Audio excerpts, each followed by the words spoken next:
Oh, yeah. Let's work. What you need? Let's work, my peopleizations. Is Terence Bud Crawford avoiding a showdown with Showtime Sean Porter? Is he avoiding that fight, my peopleizations? Smash the like button.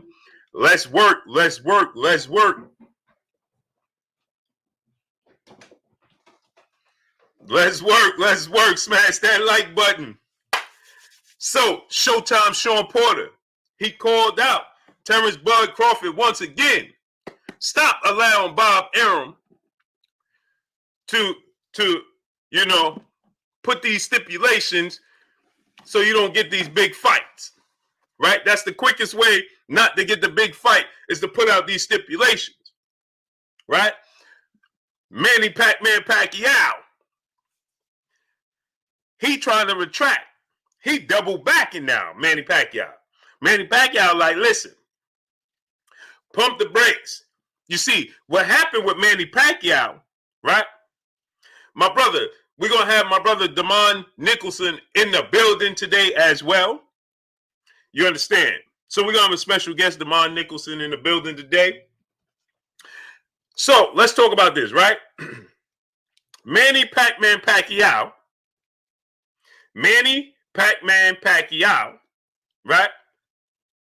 Now Manny Pacquiao is trying to retract it. You understand? Manny Pacquiao is trying to retract it. You understand? What happens is Manny Pacquiao, smash that like button, man. 225 people. We should have 225 likes. Smash the like button. You understand? So Manny Pacquiao seen the headlines. Manny Pacquiao seen the reaction. Manny Pacquiao, he looked at it and he said, wait a minute. That's not the reaction we was looking for. And maybe, just maybe, we may not get the support that we thought we was going to get. So now Manny Pacquiao was saying this. Now Manny Pacquiao is like, listen. It's just going to be an exhibition bout. I just want to get my feet wet. I'm just trying to get back in the swing of things. And then I want Errol Spence and Terence Crawford belt. Now, I personally feel like that Manny Pacquiao at that point in time was saying to himself, this is a way to get back in the good graces with the good people. So let me throw this out there. I still want Errol Spence and Terence Crawford, but I just want to get back in the groove of things. You see, so Manny Pacquiao, essentially what he's doing now, what Manny Pacquiao is trying to do now, he's trying to smooth over the people. He's trying to smooth over the people. And while trying to smooth over the people right now, he's saying, listen. Don't worry, you're going to get Errol Spence, Terence Crawford fight. One of those fights.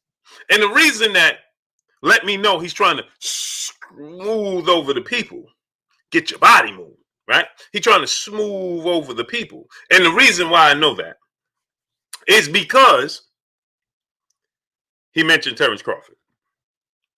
And so, see, he wanted to satisfy both fan bases. Terence Crawford's fan base, Errol Spence fan base. Listen, I know they both got titles. We the 3 belt holders in the welterweight division. Somebody told Manny Pacquiao, hey, Manny, you got to do a little bit of rebuilding because the fan base didn't take too kindly the reaction that we got from you and Ryan Garcia. See, Ryan Garcia has a huge following. But the point that's missing with Ryan Garcia, what's being missing with Ryan Garcia is this. Is that Ryan Garcia does have a huge fan base, but Ryan Garcia fan base is a lot of young adults, young teenagers, and kids. You understand? So he don't get a lot of hardcore boxing fans with Ryan Garcia. He don't have a lot of long aging fans of the sport of boxing that are Ryan Garcia fans. No. They don't even know who Ryan Garcia is. You have the new age, You have this social media era version of young adults, teenagers, right? Right? That's who you have. Lights out, 973. He said, Blue, what does colorful analyst mean? Colorful analyst means animated. It means animated, right? Right? Outspoken, animated. That's what that means, right? They animated. You understand? That's what that means. Skinny Hardaway, my brother in the super chat. He says, salute, Blue, salute to you, King. And I'm going to get to saluting all my peopleizations in the building. We got 330 people here. How come we don't have 330 likes? I know we don't. I know we don't because somebody just said we got 150. That don't cut it. That's not even half my peopleizations. What are we doing? Let's work, and let's work some more. You understand? I didn't get around to greeting my peopleizations yet. You understand? I'm always late. It's my daughter's birthday. Eating rice cakes. You understand? I'm trying to bring sexy back. I'm eating rice cakes. You understand? Mike G said we got 180. That don't cut it. Get the likes up to 300. We should have at least 300 likes. At least. What are we doing? Your boy Blue over here eating rice cakes, trying to bring sexy back for the summer. You understand? Exactly, Vinny Vincent. Wipe your feet before you come inside. You understand me? Taylor Bell, my brother in the super chat. He said, smash the like button. Keep up the grind. Yes, sir. Yes, sir. You understand? My daughter's birthday, so I had to do a few things. You understand, Shmi? So I'm late.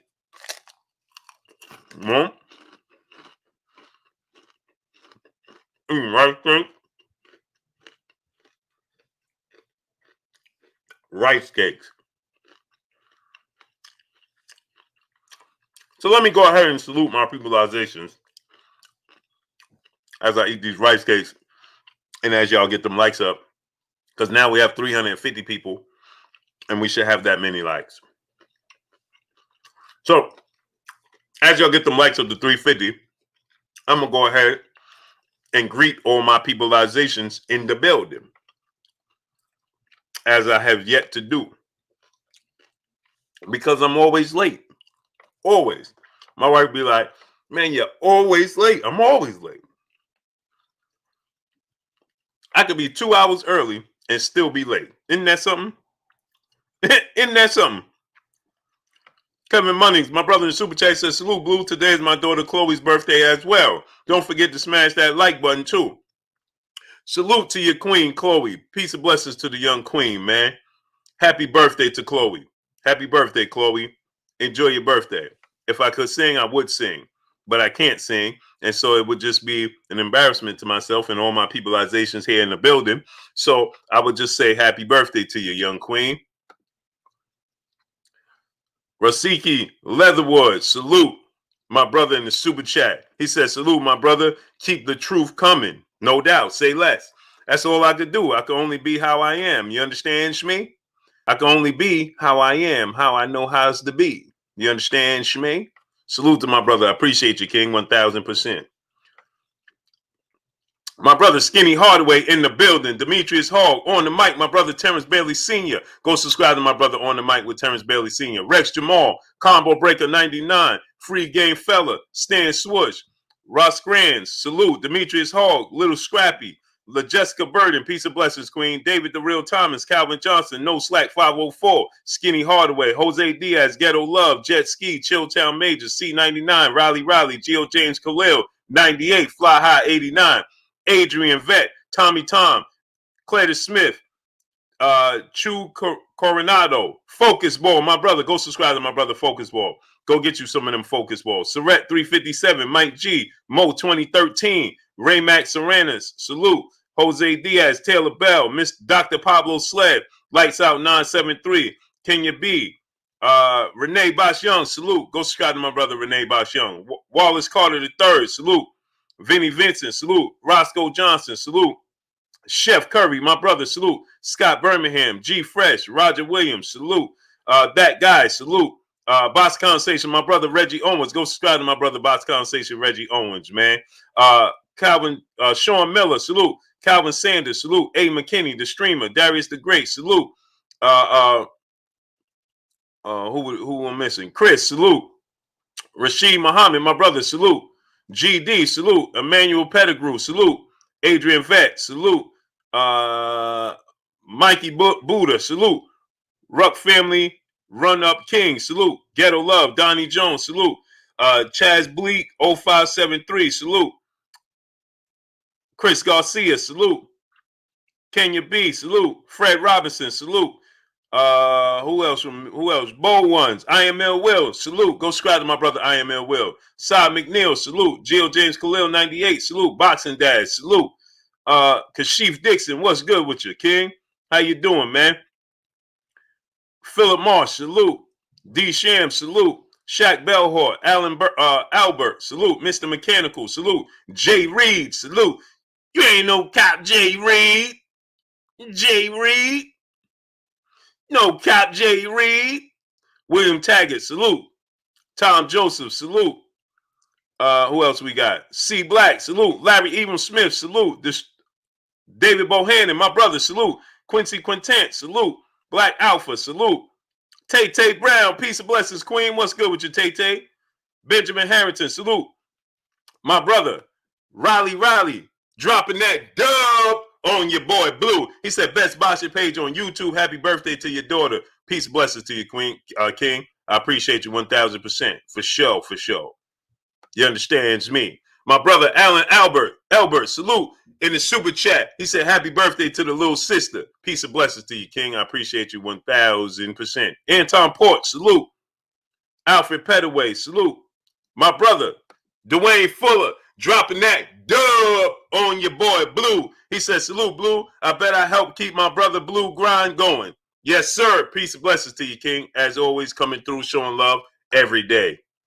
Dr. Pablo Sled, my brother in the super chat, dropping the dub on your boy Blue. He said, little birthday present for your baby girl. Peace and blessings to you, King. I appreciate you 1000%.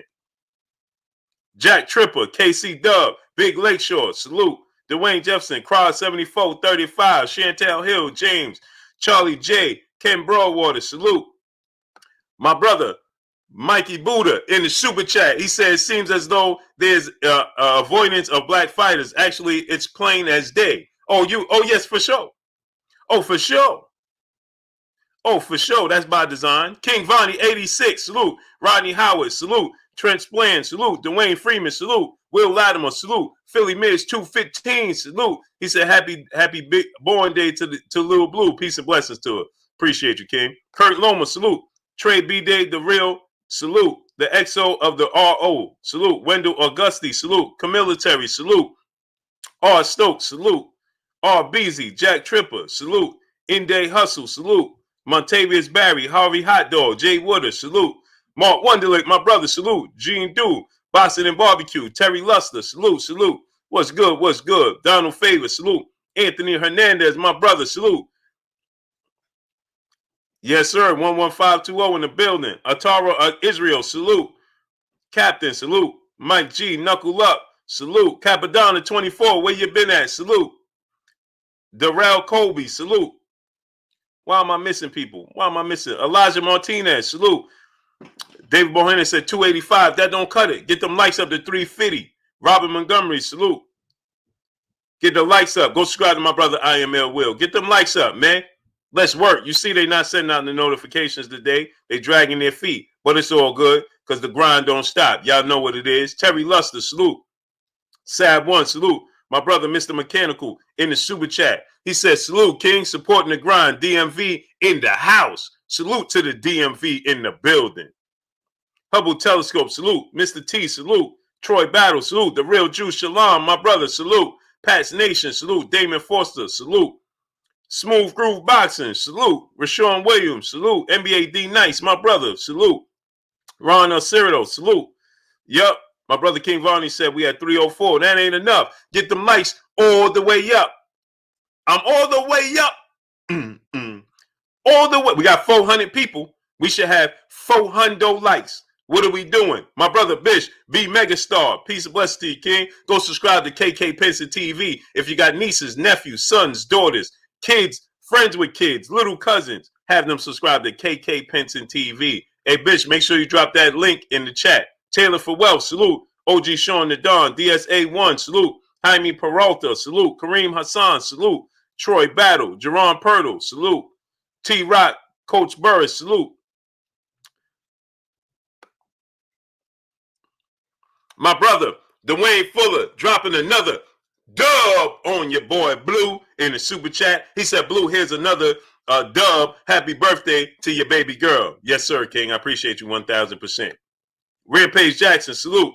Mark Moore, salute. So let's get into this. I'm going to have a bite of my hard-boiled egg, and we're going to get into this. You understand, Shmi? You understand, Shmi? There go that link. If you have sons, daughters, nieces, nephews, friends with little kids, little cousins, have them subscribe to KK Penson TV. My brother Bish, B Megastar, he dropped the link right there. Have them subscribe to my brother, the Little Princesses, man. Bernard Felton, salute.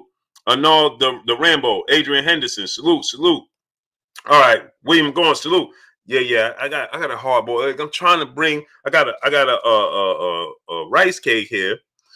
And I got, you know, I don't usually eat eggs and stuff, but I got a hard-boiled egg right here, man. You know what I'm saying? D-Man Jr., William Gomes, salute. You know what I'm saying? I'm trying to bring sexy back. You understand?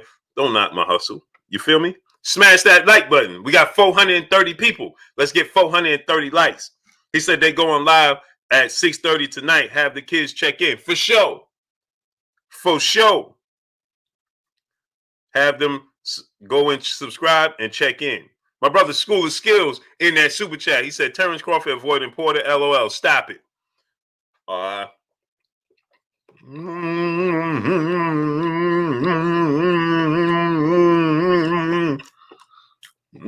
The SS family, salute.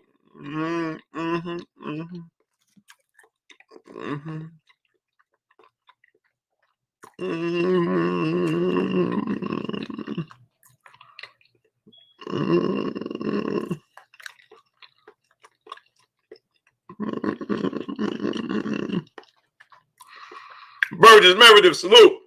My brother Drew Titan was in the building. Go subscribe to my brother Drew Titan.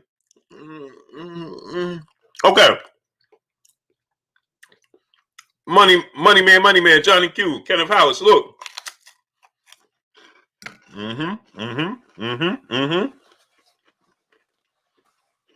Jose Diaz said I eat 12 eggs a day.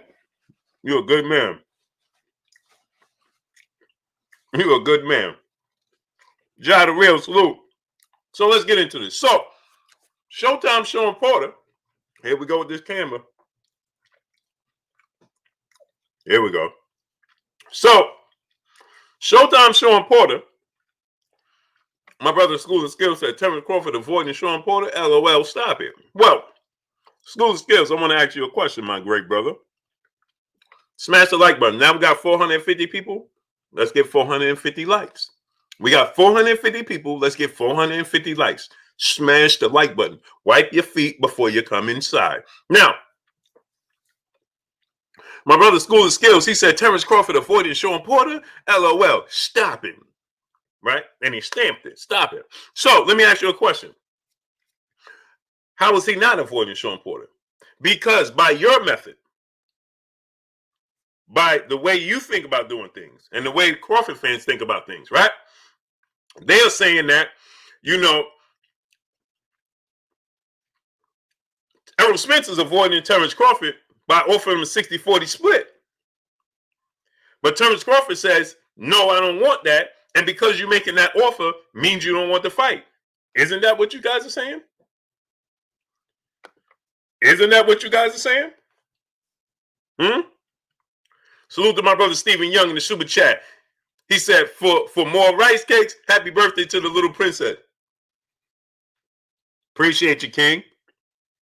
Appreciate you. I got to bring it back. You understand what I'm saying? Bring it back, bring it back. Bring it back, bring it back. So listen, right? Isn't that by your method, right? By your method.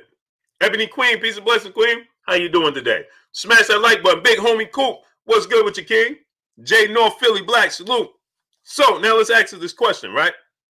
So my brother School of Skills, he stated that Errol Spence don't want to fight Terence Crawford because the 60-40 split.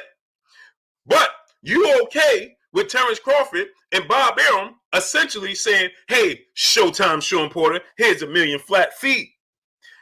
Here, Keith Thurman, here's $1 million flat fee. Kyrie Randall, salute. Humble Wisdom, salute. Cottage 35, salute. So, if you say, you can't have it both ways. You can't have it both ways. If you agree that Errol Spence is avoiding Terence Crawford because Errol Spence said, here goes 60-40 in my favor. And you say, well, that means it got to be 50-50 or there's no fight. And that means that Errol Spence don't want to fight Terence Crawford because he's only trying to give him, he's not being fair in negotiations. Carlos Kelly, salute. Macadon 1, salute. Right? 91684, salute. Darius the Great, salute. Isn't that what you're saying? He's not being fair to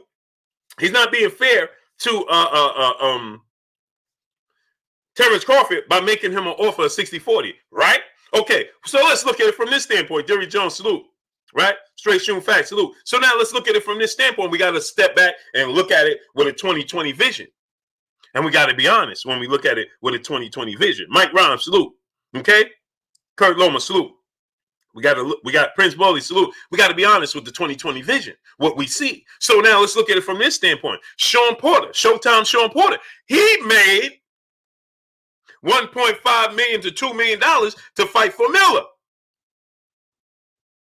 Okay? For Miller, a guy you don't know. Now, don't start to tell me about, well, mandatories get this percentage and that percentage, because if you want to go by that method, hard body J Timo, my brother, what's good with you, King? How you feeling today? So, King Nat 666, salute.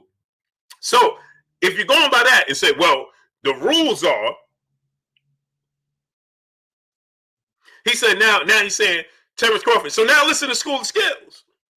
We're gonna go by my brother's School of Skills because he's a huge supporter of Terence Crawford. Right? Mookie Chase 0907, salute. What's good with you, King? That boy, that 804 boy 1, salute. So now let's look at it from this. Davey Erasmo, salute. So now, salute the Yonkers. So now, let's look at it from this standpoint. So my brother said, Bud would do a 50-50 with Porter, tell the PBC to pick the fighter. So now, why do the PBC have to do the work? See, here we go again. Moped Mosley, my brother, a rated scholar, salute. Here we go again. Now everybody else has to do the work for Terence Crawford. Once again, Bernard Byers Jr., salute. Once again, we need everybody else to do the work for Terence Crawford. And we're going to continue to give him passes for everybody else having to do the work. So Errol Spence fighting all the best fighters, but we got to give him 50-50. V the Geek, salute. Rich Ma, salute. So now Sean Porter, the PBC got to fit the bill. So when it comes to Keith Thurman got to fit the bill. When does Terence Crawford has to carry his weight and make these things happen? When? When does Terence Crawford be held accountable as the best fighter in the world? And people say, well, Terence Crawford, it's up to you to make these fights happen. When are we going to do that? Ray Wallace, salute. When is that time coming that we're going to say, well, Terence Crawford got to make these fights? So everybody else has to do it. But when it came to Floyd Mayweather, who's the best pound-for-pound fighter in the world, right? Floyd Mayweather had to initiate. Floyd Mayweather ain't sending over no contract. Floyd Mayweather ain't sending over no. We held Floyd Mayweather accountable for everything. When it come to Errol Spence, Errol Spence ain't send over no contract. Errol Spence ain't do this. When it come to Deontay Wilder got to send over the contract. He ain't sending over no contract. But when it come to Terence Crawford, who's considered the best fighter in the world, Jersey Drive 076, salute. Everybody else have to do the work. Isn't that amazing? That's amazing how that works, isn't it? Now, everybody else, we need Sean Porter.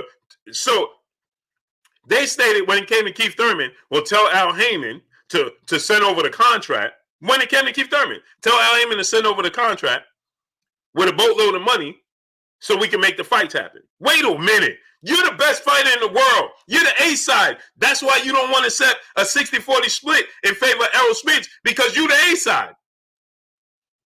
You're the most accomplished fighter.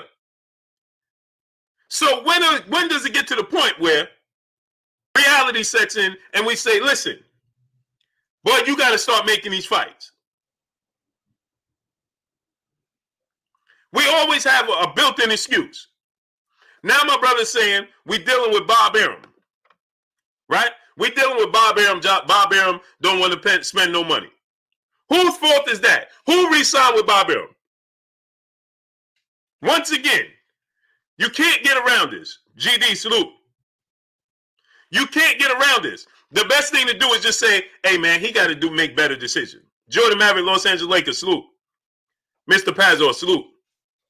Luca Brasi, salute. So he's saying now, it's Bob Arum. Okay, when he was a free agent in 2018, why did he re-sign with Bob Arum? He didn't notice about Bob Arum all the time he was with Bob Arum leading up into this point? Trey BD, the real, salute. Johnny Bryan, salute. No? James Humphrey, salute. No? He didn't notice. So you see, once again, we just refuse. Once again, we just refuse to call a spade, huh? Music of Troy, salute. Mr. Sheldon, salute. Grady Green, salute. So now we just refuse to call a spade. Whose fault is it that he re-signed with Bob Arum? Take your cut, salute. Whose fault is it that he re-signed with Bob Arum? Who? I'll wait. Somebody tell me.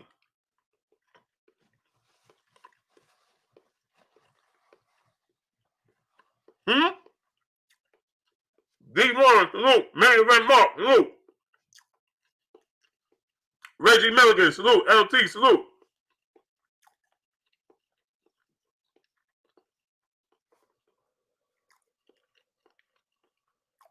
Who? Goldie Boily, salute. Who? So now, it's everybody else's fault but Terence Crawford.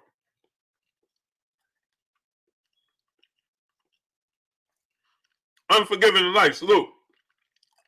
I'm going to give you an example. My son come in here, African French poet, salute. Alfonso Morris, salute. My son come in here, right? And he failed in school.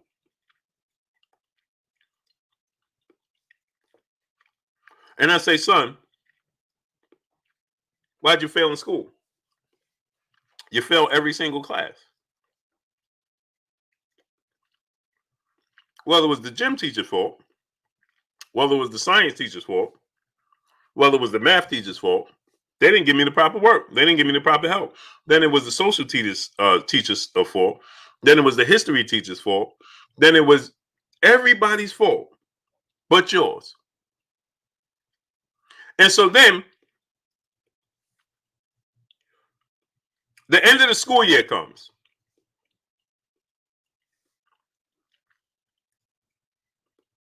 And I say, son, I'm sending you back to this same school. And my son fails again. Macados and Mac of the South, salute. Gerald Ruffin, salute. Is it okay for me, Anthony Grande Jr., salute, to go back there and say, well, it's your fault. It's your fault. OPN LD, salute. You know whose fault it is? Mine's and his. Why did I re-sign him there if I saw a fault in it? AZ Landlord, salute. Rory Kudash, salute. Why would that? Why? So, it's Errol Smith's fault the fight not happening. It's Keith Thurman's fault the fight didn't happen. It's Sean Porter's fault the fight didn't happen. It's not happening. It's Bob Arum's fault the fight's not happening. It's Manny Pacquiao's fault the fight is not happening. Big Nick 32, salute. Isn't that something?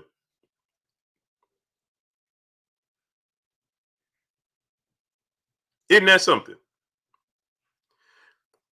Joseph Page, salute. Get this. Let's just get this, right? Yes, John Walker. John Walker, thank you. Accountability has to play a part at some point in time. Right. So now he became a free agent. Now, get this. He was trying to get the Manny Pacquiao fight since 2014, 2015 when Manny Pacquiao was signed to Top Rank. Or Sword of God, salute. Jay Crum, salute. He was signed to Top Rank, Manny Pacquiao. Top rank. He couldn't get the fight. Since 2014, Bob Arum was talking about this. 2014, 2015, 2016, 2017. And Bob Arum, you hear Bob Arum say, I prevented him from getting the Pacquiao fight. Nitty G, salute. I prevented him from getting Pacquiao fight. And then, Kirk Jordan, salute. Then, you become a free agent. You didn't get the fights you want. You didn't get the legacy fights. And then you become a free agent. And you hear him pull counter boxing, salute. Patricia Shelton, peace and blessings, queen. Kirk Jordan, salute. And you hear him say, I prevented him from fighting the legacy fight. Why would you resign with him? Why would you stay there? And guess what? You can stay there. No problem to stay there. But then you have to be accountable for what happens and don't happen. You can't sign back with them and then say, well, it's his fault I ain't getting the fight. Well, you knew this before you re-signed with him because he told you. Because Bob Arum don't hold nothing back. Bob Arum tells you flat out, hey, listen, man, I ain't want to make that happen. It ain't worth the money. Mike Rhymes, salute. We not blind, we know what it is. Facts. Salute to my brother in the super chat, Mike Rhymes, salute. This is what I'm trying to tell y'all. When is Bob, see, y'all like to place blame on Bob Arum, but when is Bob Arum not said what he feel? My brother Jackie Robb in the building, dropping that super chat on your boy Blue. He said Bud don't want high risk, low reward fights before he gets a chance with Spence or Manny, it seems. I'm going to tell you what it is, Jackie Robb. He don't want to take accountability for his career. I offer you this, salute. He don't want to, Nitty G, my brother, salute. He don't want to take responsibility for his own career. That's the bottom line. There is no other rhyme or reason for doing so. When has Bob Arum not said anything? Said he said, salute. Bob Arum has been saying this, D. Hodges, salute, for years. So why are we surprised? Why would you re-sign with it?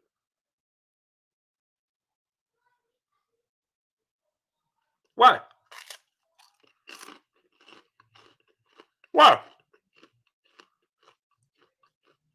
Quay Scott, salute. Why would he do such a thing? Why?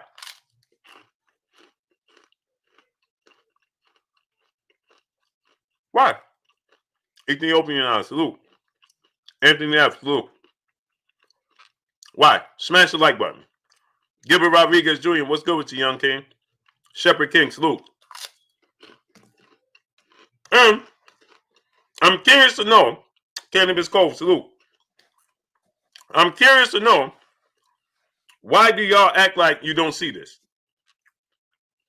Big brother in life, salute.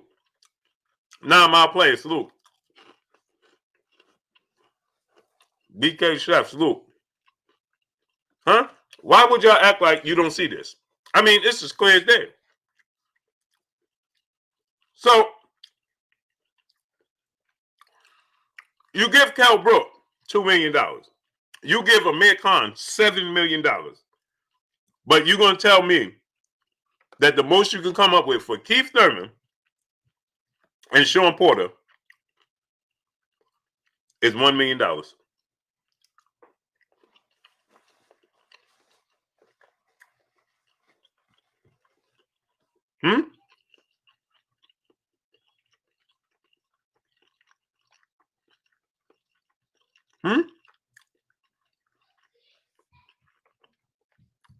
I'm confused.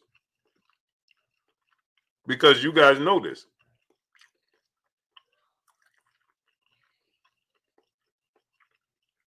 My truth, my story. Salute to Puerto Rico, man. I'm coming out there, man. You guys show me some love when I get out there. So now let's look at it. Look at it this. Immediately, everybody's quick to say, oh, man, Sean Porter. Man, what you talking about, Sean Porter, man? Sean Porter, man, get out of here, man. How? And why?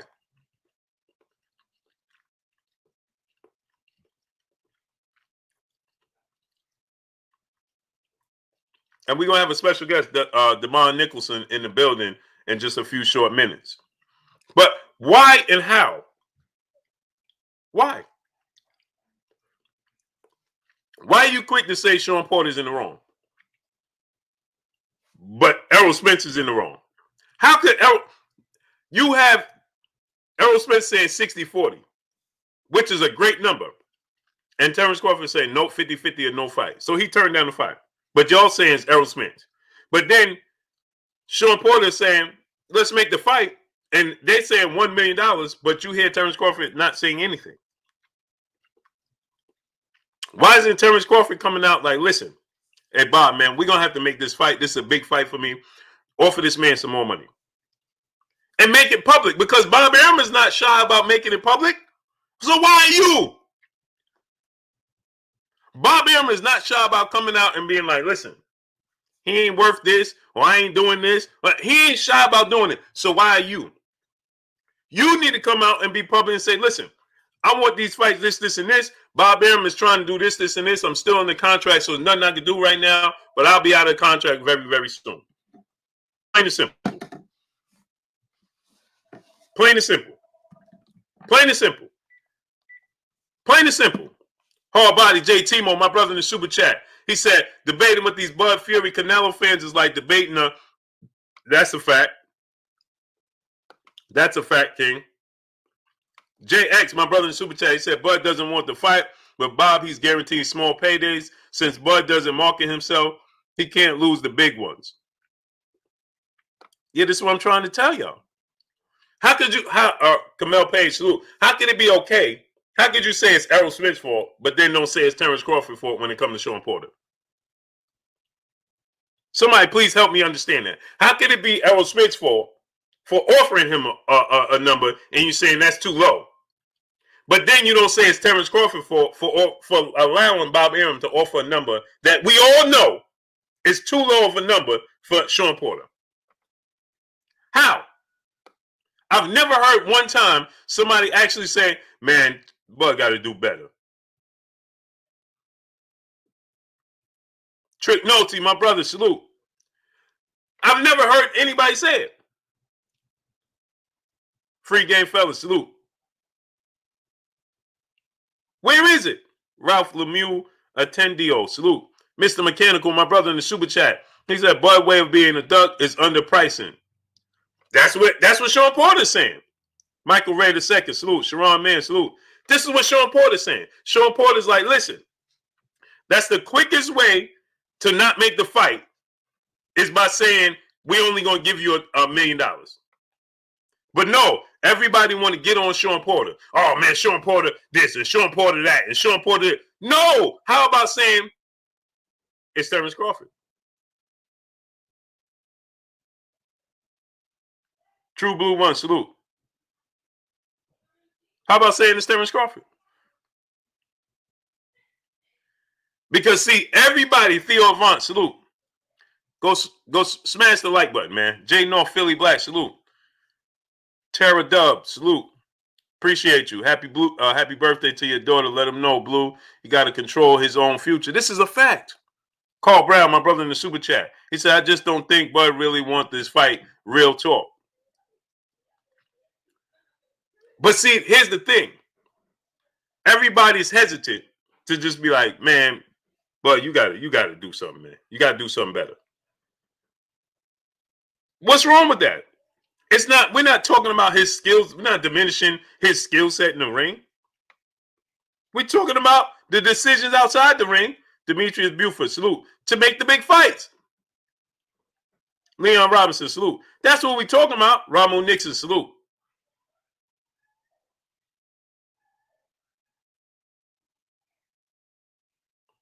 No, you're wrong again. We're wrong again. Snoop 500, salute. We're wrong again. Ramu Nixon, you're wrong again. Bob Arum has always did fighters that way. It's out of Crawford's hands unless he leaves Arum don't want to pay fighters. You're wrong. Alika Diamond, peace and blessings, Queen. Well, you're right, but you're wrong. You're right in the sense that this is the way Bob has always done things. Alex York, salute. Aaron Howard, salute. So why would they re-sign with him? Why would Terence Crawford, Pat S, salute? Why would Terence Crawford re-sign with him?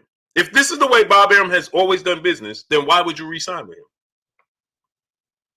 When you already, by the time he re-signed, he was already established, well established. Chuck Silver, salute. So you cannot, and again, I'm going to say this.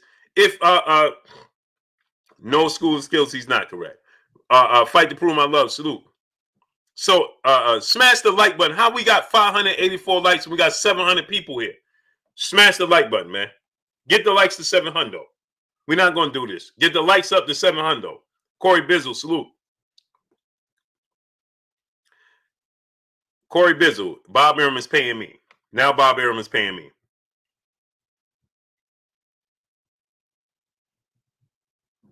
Corey Bizzle, let me ask you a question. Bob Arum is paying Terence Crawford, right? Did Bob Arum say Terence Crawford not worth it? No. And Corey Bizzle, let me say this to you. Bob Arum not paying me, but he ain't paying Terence Crawford either. But you happy with that? Max Montana, salute. Once again, somebody who, so this is how you could tell. See, people always want to say, hey man, I keep it real all the time. I keep it real all the time. No, you don't. You can't keep it real because you can't even keep it realistic. Mark Thoe, salute. And I can see, and it's easy for me to decipher who can't even keep it realistic in real life. You can't even keep it. How you going to keep it real? You can't even keep it realistic. Now you want to try to act like, oh, Bob must be paying you blue to say this. How's he paying me to say anything? What are you talking about? I'm just talking about what's actually taking place. So why would it be him paying me? Paying me to say what? He's on record as saying it. So what do we have to pay me to say anything? We say we salute. So why would Bob be paying me to say what? Because he says it on record everywhere he goes. Eric Horn, salute. I mean, but you see the reaction. This just lets you know what happens in real life. That's what this lets you know. It informs you. It gives you an indication. This is how it is in real life. If you can't keep it real in this situation where it's clear as day, there's no muddy waters. It's not hard to see. Bob don't hide anything. Bob said flat out, they ain't worth me paying. So why would you say, oh, Bob must be paying you? Bob must be paying me to say what? There's a track record. Chris X, Luke. It is a track record. Floyd Mayweather, he said that Bob Arum said Floyd Mayweather would never be a superstar. So guess what Floyd Mayweather did? He left Bob Arum. He became the biggest superstar the sport of boxing has ever seen. Oscar De La Hoya left, became a bigger star. Mikey Garcia left, became a bigger star. Manny Pacquiao, Miguel Cotto, all these guys left and became bigger stars. But you're talking about is me. Help me understand that. Why would it be me? Instead of, once again, you have a hard time admitting truth. So in fact, you would just rather say it's easier to blame. It's always easier to say it's somebody else. It's hard to look in the person in the mirror and say it's you. See, that's the difference between me and most people. I don't have a hard time. My family, my kids, my wife, they could tell you I'm a stubborn person. And my peopleization's here in the building. I could tell all my people here, my peopleization's here in the building. If you've been here since day one, right? All my peopleization, they'll tell you, hey, Blue, I don't mind being wrong. Hey, bro, man, I was wrong. Salute to my brother Pac-Man ATL Tay in the building. What's good with you, Tay? Okay, Curry, I'm going to send it right now. Lawrence Williams, salute. Big George 850, salute. I never have an issue with saying, hey, man, it was me. Craig J, salute. Hey, man, I was wrong, man. I thought this, and this. I was wrong. Famous Brad, salute. Right now, I just went to the store. I got another credit card. My wife like, listen, man, I told you stop getting no credit card, this, and this, man, because this, and this, yada, yada. You don't need no more credit cards. And I'm like, you know what? You're right. And she's like, okay. And we hung up. Now, I could have said, but we going to pay this and we need that and we need, and I could go back and forth. But you know what? You told me that before. You explain to me we don't need no more credit cards. Why I just get a new one for another store? Chris Trucker, salute. So you're right. Jeru, salute. You're right. It's not that hard. Then guess what? There's no feedback. It just was like, you right. True Blue One, salute. Cecil Robinson, my brother in Super Chat. Porter made more fighting for Miller. Exactly. Exactly. Sean Porter made 1.5 fighting for Miller, but y'all want to sit here and act like, well, he should just accept. Huh?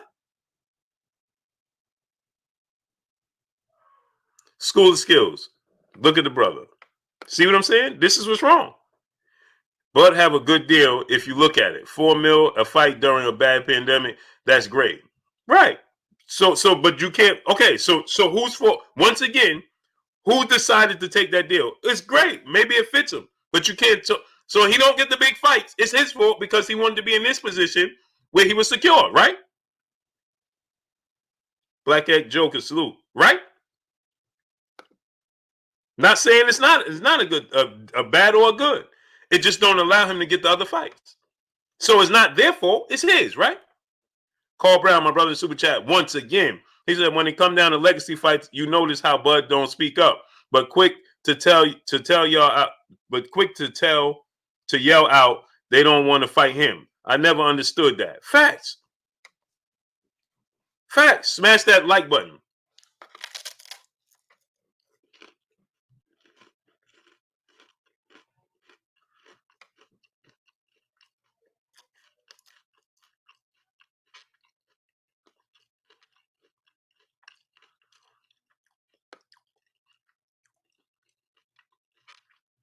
My brother said, if 4 million is so good, then why he not taking the 60-40 split to fight Errol Spence? Exactly. You see how the goalpost gets moved? You see how the goalpost gets moved? 4 million is good. But when it comes to Errol Spence, it got to be the max. But when it comes to Sean Porter to Terence Crawford, it's okay for it to be a low number.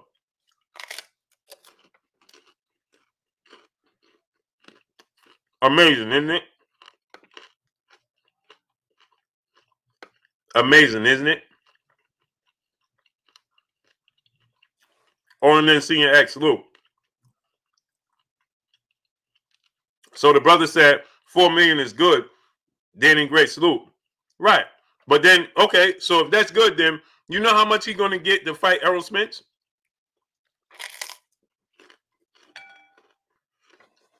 And Walt Williams, salute. Action Jackson, salute. I got to send this link to my brother Damon Nichols.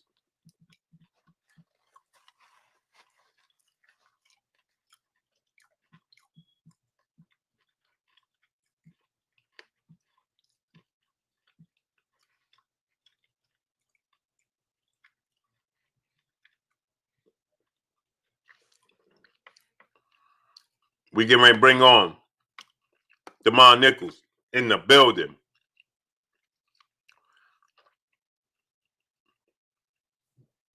He in that super middleweight division.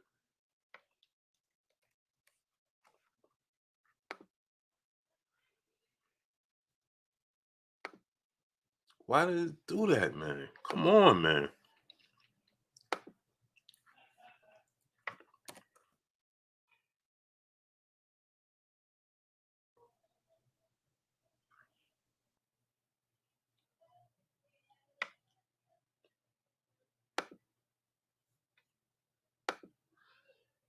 Got it.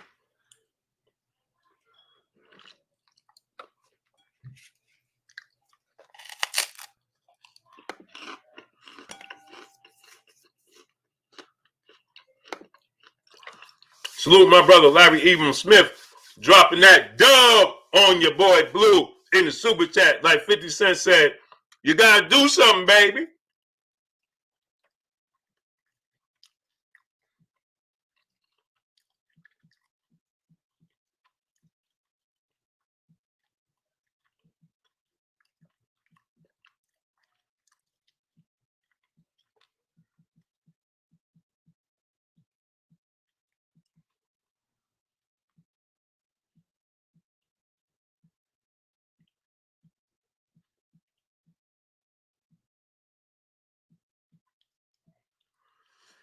You gotta do something, baby. Smash that like button. How many likes we got?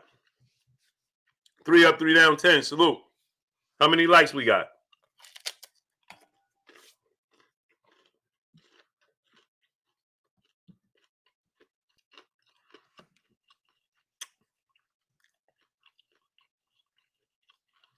Tiafimo, salute. Quan 43, salute.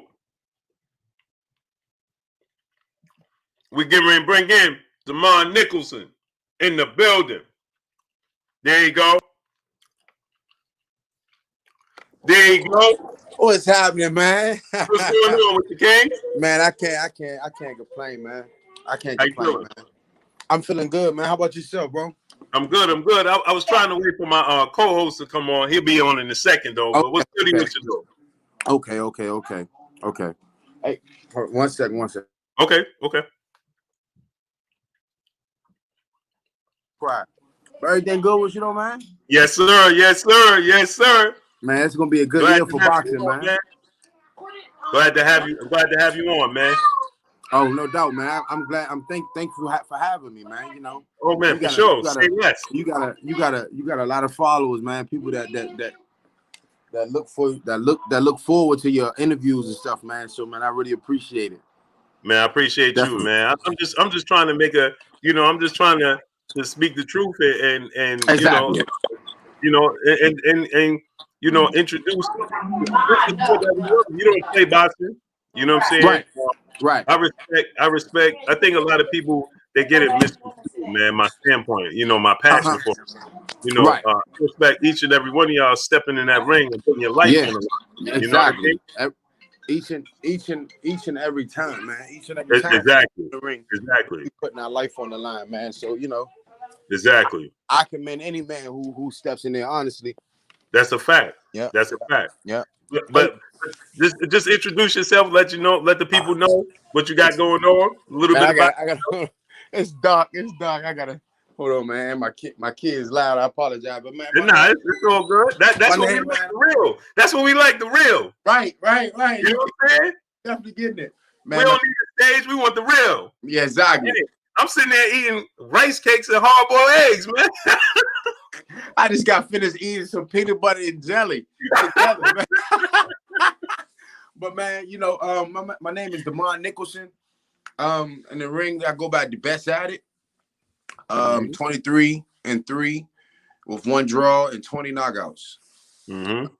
Right now, I'm just trying to make my way in, man. I just gotta get through that threshold. I had a few. I mean, I know but a few people don't know. But man, I had a few opportunities. Fought on TV a couple times. 3 of the times it didn't go my way. One was 2 of them was a loss. But the last time I fought on TV, I fought with Isaac Rodriguez, a guy 25-2 with 20 knockouts. Also got him out of there in the 6th round. Mm-hmm. So man, it's been a long time coming. I had a lot of ups and downs in my career, and then as soon as I get myself going, about to get on a big fight, big undercard on Julian Williams versus Jared Hurd. I was going to be on that undercard, man. The day before the fight, right after weigh-in, man, I experienced kidney failure. Mm-hmm. And I was there. I was down there waiting for you too, man. I was at that fight. Yeah, man. Yeah, man. Yep. So, man, it's been a lot of ups and downs, but I'm thankful for it. I'm thankful for it because now I'm here. I just got out of camp with K the Plant for 6 weeks, man. That was great. Being in the bubble was a lot different for me. It was different for me, but it helps you stay focused. Right. Focus on your craft 100%. Literally no distractions. Right. And like me, it was me and my dad out there. We couldn't bring all of my coaches because of COVID. Well, we wouldn't have brought my coaches anyway. Probably would have had one other coach. But me and my dad was out there, man. We went to the gym. The gym was sectioned off with plastic and everything, so everything could be basically quarantined. Mm-hmm. But, man, we go to the gym and go right back in the house. In the house. The only time we left out, man, was to go to the grocery store and re-up on some food, and that was it. But yeah, man. So just got back from that. I'm a free agent now. I don't have a promoter, no manager. and I'm just going off the little name that I have in boxing so far, and just just as street terms would say, I'm thugging it. Right. For real, Right. like I'm just staying in shape. Like right now, I got a few calls, a few different fights, but like I said, I got 27 fights. I've been on co-main events a few times on TV and stuff like that. So I've been there before. Right. I've experienced the top level before. So and that's what I'm trying to get back to. I have 5 fights since my last loss. 3 of them were knockouts, 2 of them went the distance. Tough guys, and I was coming off my kidney failure. And really, honestly, my kidney failure was about 18 months ago. Was about 18, 19, around there, between 18 and 20 months ago. And for real, really now, like I'm really back to myself 100%. Right. As far as like mentally, physically, and mostly physically. I always mentally was back 100%, but physically, my body wasn't there. Like far as like power and just little movements and stuff. But now, I'm 100% back, and now, man, it's time to take over. So.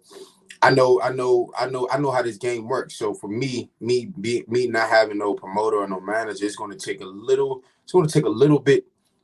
I'm gonna have to make some sacrifices. I know that for sure.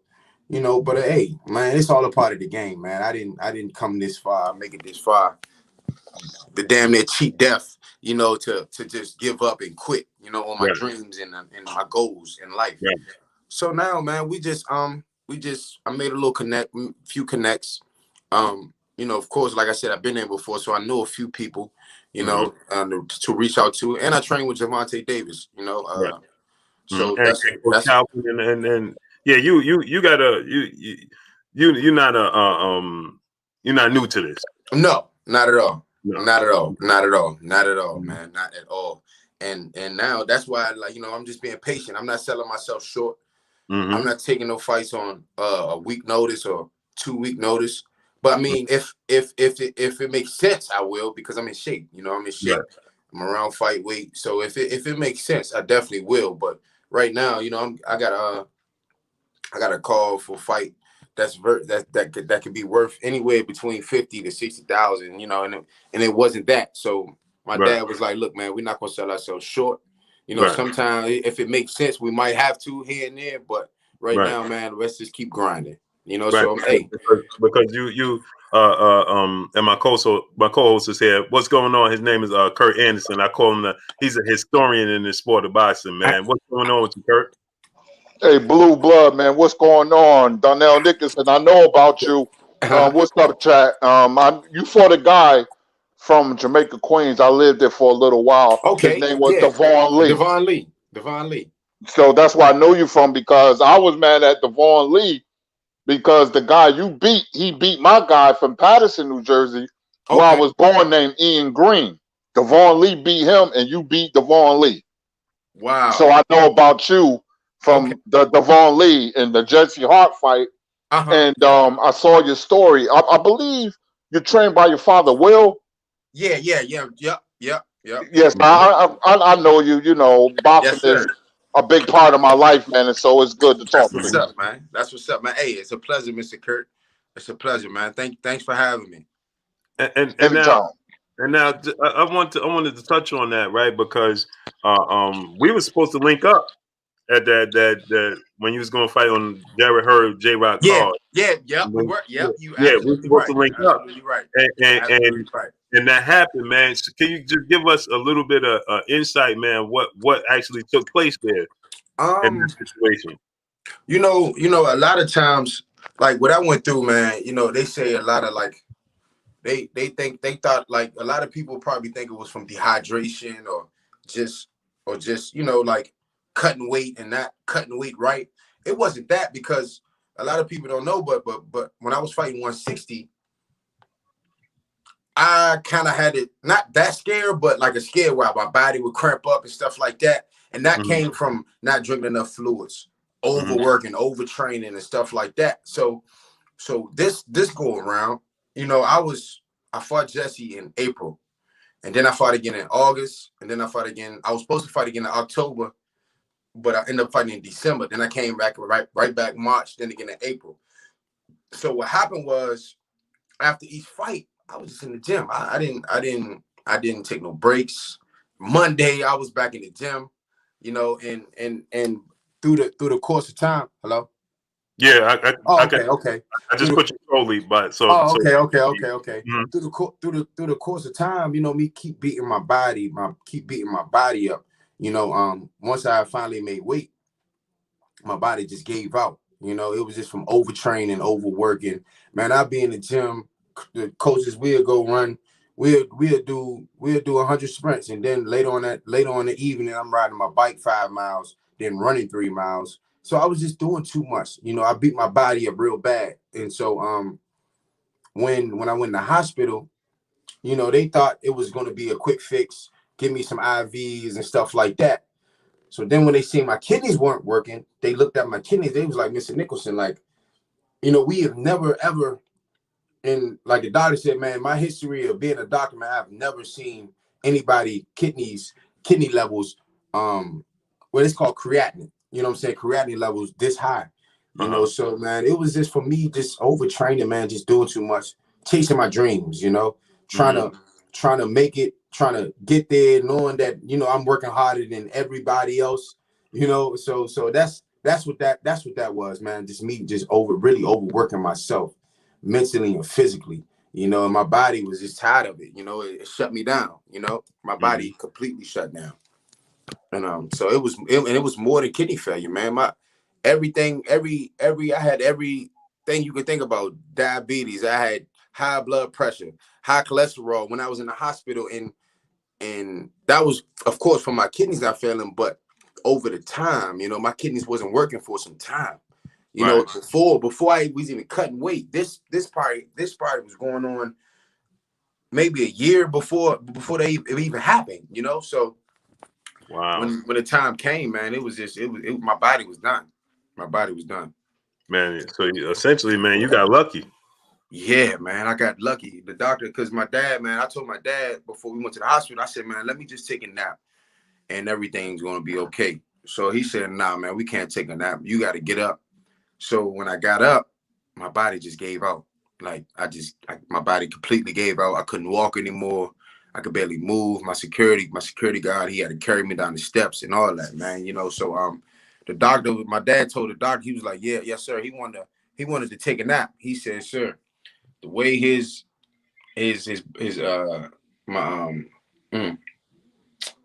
not when you have a stroke, what is that? Not your blood sugar. Your blood levels. My blood, the way my body was, if I would have went to sleep, I could have died in my sleep. You know, my blood pressure. There we go. My blood pressure. My blood pressure was so high that they quickly put me in the ICU. In the ICU. Wow. ICU for 10 days, man. For 10 days. Wow. So yeah, it was drastic, man. And still today, you know, I never really realized how serious it was, because in my head, I'm like, man, you know, man, look, if I'm still living, I'm good, you know. So I never like told myself, oh damn, this is terrible, this is bad. But it was bad. It was very bad, you know. And I'm just thankful to be here, you know, for real. Thankful to be here, still able to attack my dreams and get these goals out the way, man. So it's a blessing, man. Truly. Right. That just means you're special. That's all that is. Yeah. Yep. God has greater plans for me, you know. That's it. That's fact. Mr. Mechanical, my brother in the super chat, he said, another good show, Blue. Salute to the bro, Damon. Good to see you, fam. He said he used to run into you at Laurel all the time. Oh, man. I don't know Mr. Mechanical. If I knew his name, I know for sure I know who you are. What's up, homie? How you doing, man? Good to see you on here, man. I appreciate you reaching out. Yes, sir. We got Love Lost 08. He said, we love you, Damon. You will be a champ one day. Keep grinding. Oh, we love you too, man. I love you too. I appreciate that. Definitely. It's going to come soon. Yes, sir. Go ahead, Kurt. I know you got some stuff for him, Kurt. What, excuse me, Damon. How long did it take you to recover from kidney failure? You know, honestly, it took me, when I got out of the hospital, I would say it took about 9 weeks. And the doctor, my kidney specialist, who I still see today, he was amazed, like he couldn't believe it, you know, because the way my body was reacting, like once I started dialysis, like that made it helped, but it made my body worse at the same time, you know. But I was on dialysis for 8 weeks, and man, it's just, you know, I don't know, man.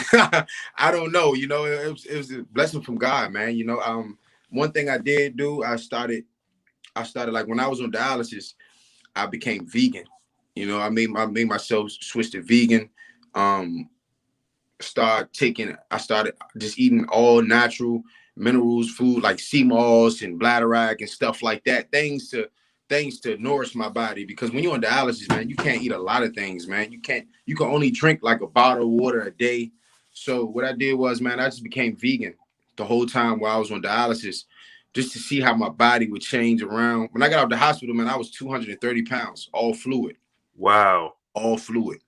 Wow. And so 2 weeks after I started dialysis, I started using the bathroom, peeing all that fluid off my body, man. So after a week, I was 170 pounds. So that's 60 pounds of fluid on my body, man. Like, it's crazy. Wow. Like, when I tell you I was going to the bathroom literally every 20 minutes, I didn't sleep for 2 weeks. Every 20 minutes, I take cat naps. Every 20 minutes for 2 weeks, I'll be getting up. When I was in dialysis, I had to take 2 gallons of water with me, because you can't keep getting up in dialysis. So I had to use the bathroom sitting down in dialysis, man. So like what I went through, man, it was crazy. It's crazy to talk about it now. It's kind of funny, but yeah, man, it took me about 8 weeks to really get done with dialysis and stuff.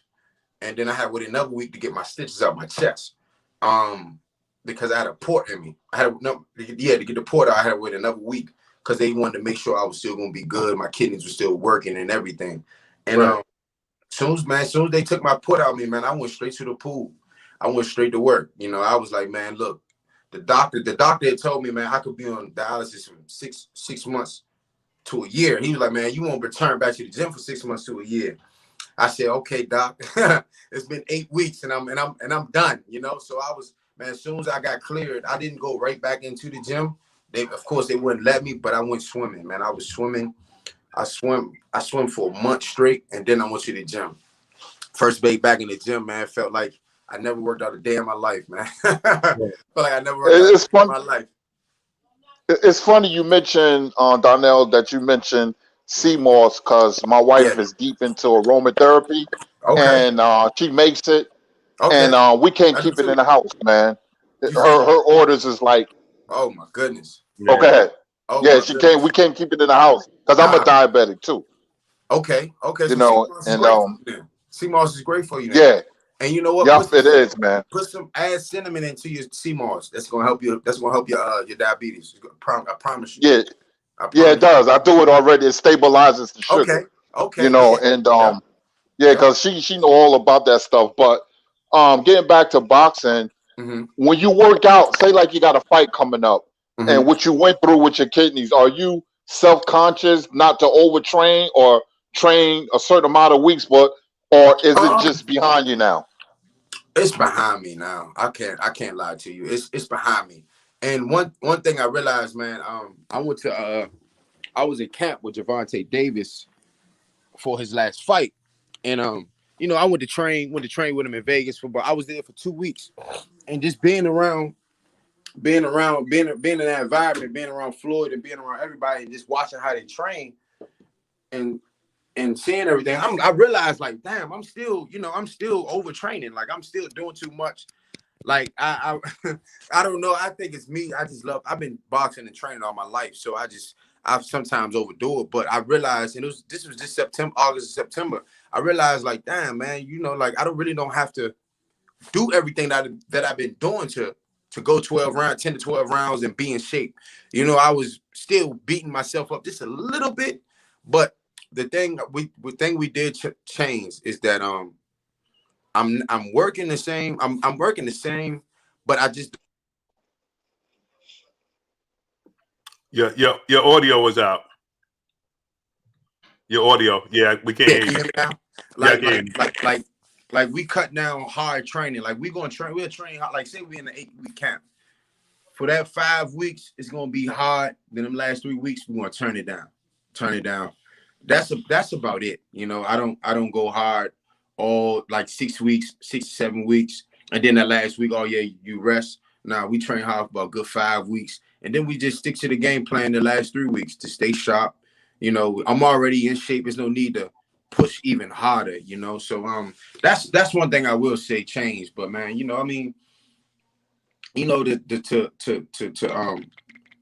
be in the ring with warriors, man, you got to be in shape. You know, so we just try to do things strategic and smart. You know, instead of just instead of just we work smarter, not harder. Instead of just going hard all the time, we just do everything smart. When we see myself hitting that peak, when my team see myself hitting that peak, that's when we take it down. You know, I got another question. Mm-hmm. Tell the chat who's not familiar with you. Tell them your style of fighting. My style of fighting, well, it's actually changed, but I'm more of a boxer puncher. I'm more of a boxer puncher. I can get up on my toes if I have to. I have a great jab, and I have a little power. You know, I know how to throw my punches correctly. You know, so I'm a boxer puncher. I'm gonna take it inside on you, or I'm gonna just outbox you.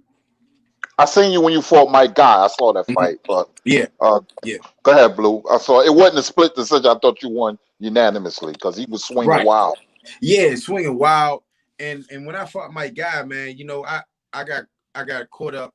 And I got caught up, like my coach said, I fell asleep because the first 5 rounds, man, I was just jabbing him, hitting him at will, and really just controlling the fight. You know, I was controlling the fight, and I started to see him get tired. So that 6th round, he dropped me in the 6th round. That 6th round, I'm in my head like, okay, I'm about to get him out of here. Let me set something up. And I crossed my feet up, and he caught me. And when he caught me, man, you know, when you get dropped sometimes, if your head hit the ring, that's like second impact. That's gonna make you even more dizzier, man. So I was dizzy, man. Like my coach said, when I came back to the 8th round, he said, man, I got dropped. I asked him if I got dropped. So I was out of it, man. He had me out of it, you know. So but I still kept my composure, and won the fight. You know, like I thought it was a unanimous decision. Also, I gave him 2 rounds, if anything. That's about it. You know, but people who know boxing know. Like I see you really know boxing. For you to even bring that up, you know, it definitely wasn't a split decision. I had it 8 rounds to 2. I gave him a 6th and 7th round because the 7th round I really had to get myself together because I was out of it. Yeah. Yeah. Now you in the you're surrounded by greatness, but you in the division that you are in. It's deep. It's getting stacked by the day, right? So you got all opportunities for your legacy, man. Exactly. You know, so just speak on that, man, because you got one guy fighting this weekend. You got to fight this weekend. Caleb Panther Truax. That's gonna be. I think it's gonna be a good fight. Honestly, I think Caleb should stop Caleb Truax. Caleb Plant should stop Truax, man. Honestly, Truax. Don't get me wrong. He has all the heart in the world. But he's not the most skillful fighter. You know, and he's been a journeyman, but he caught James DeGale a good time and got that title, you know. But to me, I think the super middleweight division is about to be on fire. Don't you know how they say the welterweight division is, especially the 130, 35, and 47? Those divisions are at the top right now. But man, the way the super middleweight division is developing, man, it's crazy. You know, I never thought it would be like this. Like with Canelo, we got Danny Jacobs. Man, even Rosado, you know, like people sleep on Rosado, you know, like, but when you really think about it, look all the fighters he really lost to, they were top dogs, you know. So man, it's just about now, like for me, it's just about figuring out where I fit in. Right. You know, where I fit in. I forgot Benavidez. We got Benavidez. We have a lot of great talent. I know I'm gonna miss some names, but man, it's a lot of great. And now you got Edgar Berlanga in the Edgar Berlanga. You know, he's a young kid, young up and coming kid. You know, they putting some, and you know what? They putting some tough guys in front of him, man. And he's in them in the first round. So man, what he's doing, man, that's history, you know. But still, I want to see him fight. It's time for him to fight now. Point blank period. You know, it's time for him to fight. It's time for him to make some money. You know, not when they offer somebody 50,000. Nah, man, that young kid, look, he's a 6-figure fighter now. You know, he's not a 7-figure fighter yet, but he's a 6-figure fighter. So it's gonna be hard. It's gonna be hard to move him with what Top Rank is trying to pay. You know, but once he get his shot, I think he should shine, and we're gonna see what he really is. You know, we're gonna see what he really is. You know, like the past few opponents he had. I would stop them too, but at the same time, the way he's stopping it is great. But it's time for him to fight, though. It's time for him to make some real money. You know, they saying he gonna fight Mr. Mechanical back in the super chat. He said prayers and support, bro. I'll see you around, homie. Oh, most definitely, man. Most definitely, man. If you're in law, I'm gonna see you soon. Yes, sir. He they saying that he gonna fight Gabe Rosado. That's a good fight. That's because Gabe Rosado, man, that's a good fight. That's a good fight. Now we're gonna see what he's really about. Do I think he can beat Gabe Rosado? I do think he can beat Gabe Rosado, but let's see if Gabe Rosado takes him past 6 rounds.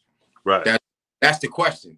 Right. You know, question that's right what there. Everybody want to see if he could get him past that threshold. And the only thing about that is it's gonna be a little tough on Gabe Rosado because the kid hits hard.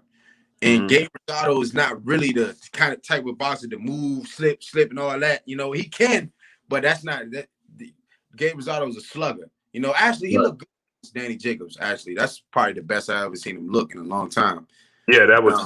It was a for me being from New York. It was like a catch-22 for me, man. Yeah. I was like, man, this is. I couldn't say if Danny wasn't asserting himself or just the best Gabe we ever seen. But I was disappointed in Danny. I'm like, Danny, come on, man. It's like he was just comfortable, just going through the motions, like. Exactly. And you know what? I remember the commentators were saying, you know, if he loses his fight, he messed his stock up and all this other stuff. But really, the way he looked, he kind of messed his stock up to me, honestly. Right. You know, but I mean, because now you got fighters like me, like, look, hey, I want to fight Danny Jacobs. I need that name. You know, can I get that? You know, right. You know, that's the thing right there. And then the fighters like Canelo, Caleb Plant, and Benavidez, they're gonna step away from him like, he didn't look good his last fight. People don't want to really want to see that, you know. Right. So remember he was set up to fight Billy Joe Saunders, and now Billy Joe Saunders fighting Canelo in May. Exactly, it probably won't happen. Right, you know? It probably won't happen, man. So he missed out. Not to say he doesn't have money already, but he missed out on even more money, you know. Right, and you know what it was? It was the you know what's deflating about it? The build up to it. Exactly. Oh my goodness. Exactly. Them all in each other's face saying that this gonna happen or that gonna happen. And, you know, and it was just a regular, regular little. It was like a sparring match. Right. Really like a sparring match. That's what it was like. Right. You know. You know. I mean, like you can't really. I don't want to take nothing away from Gabe Rosado. You don't want to take nothing from him. But at the same time, like, come on, Jacobs, we seen him look way better than that. Right, you know? Right. And physically, and like he was in shape. He wasn't tired. It just was. He was in shape. He looked good. Yeah. Man, Danny Jacobs looked good. Yeah, he just didn't exert himself. He just didn't exert himself. He didn't exert himself. You know, the best fight Danny Jacobs that I seen fight was when he fought Triple G. You know when he Triple G. Yeah. To me, today, I still think Danny Jacobs won that fight. I mean, it's an arguable thing, you know, but me looking at it, I'm like, man, shit, I had Danny winning, you know? Yeah. You know what I thought was the difference was the knockdown because it was such a close fight. But his feet, but you know what? It wasn't even a knockdown because his feet was tangled up. Right. Yeah. But you know when you in that level. Right. You in that situation and you're dealing with Triple G. Right. We just saw Sergey Derevyanchenko really just destroy him, and he ain't get the nod. Like exactly. Hey, oh man, I forgot all about that fight. Yeah, you're right. Yeah. Lomachenko did, man. He did beat. He had. That's the only fighter I can really say that he had Triple G hurt. Hurt. You know what I'm saying? He looked like, you remember how Apollo looked in Rocky 2 when he was like trying to, that's how Triple G was. Yeah, man. He still couldn't get the nod because of the knockdown. And you know what? But the way Lomachenko looked against Lomachenko, it had me head nodding when he fought Charlo. Charlo was just too long, too good of a jab. Lomachenko couldn't get inside. Right. He couldn't get inside. Yep. But yeah, man. Triple G had a few hiccups, man. Had a few hiccups. Had a few hiccups, man. But go ahead, Kurt. I know you got Kurt guy. Kurt, he a historian, so man, I know I can talk all day about boxing, man. I'm gonna tell you about Danny Jacobs. Here's my opinion. I feel that it's nothing physical. It's all mental. Because remember, what we not talking about, he doesn't have his trainer who he's with for a long time, and that can affect the fighter. Like Mike Tyson and Kevin Rooney, and I can go back even further. But and Danny made a lot of money, and maybe he just doesn't have that fire anymore. The Triple G, the Canelo fight, Danny's paid, and that's why him and his trainer departed over money. Danny's paid now, and plus the zone does pay well. So it could be that. It could be the trainer, because Danny has talent. He has a lot of talent. He's big. He's athletic. He's strong, but I just think he was just going through the motions. Now, he's a perfect boxer. Yeah, he is. Danny's big, man. But with Berlanga, I call it the Mike Tyson effect. When Mike Tyson was knocking out everybody, and they put him in the ring with James Quick Tillers, and Quick Tillers kind of wrote the blueprint, even though he lost. But he was boxing Mike Tyson, so Gabe Rosado can do the same thing against Berlanga, because in boxing, the cardinal sin is most punchers, when they used to knocking people out, Felix Trinidad, Sonny Liston, when they're forced to go the distance in the, certain rounds of the second half of the fight, they're not that well. They don't do that well. And you know what, man, I can definitely speak on that, because my first 10 fights, my first fight was second round, but after that, all first round knockouts. And so the first time I had to go the distance, I was like, oh man, damn, okay. So this how it feels. This how it feels to go 4 rounds, But I did get the knockout, but the first time I had to go to past 2 rounds, it was like, hold up, he's not going anywhere, And I'm hitting him with everything, but he was experienced. He hit hard too.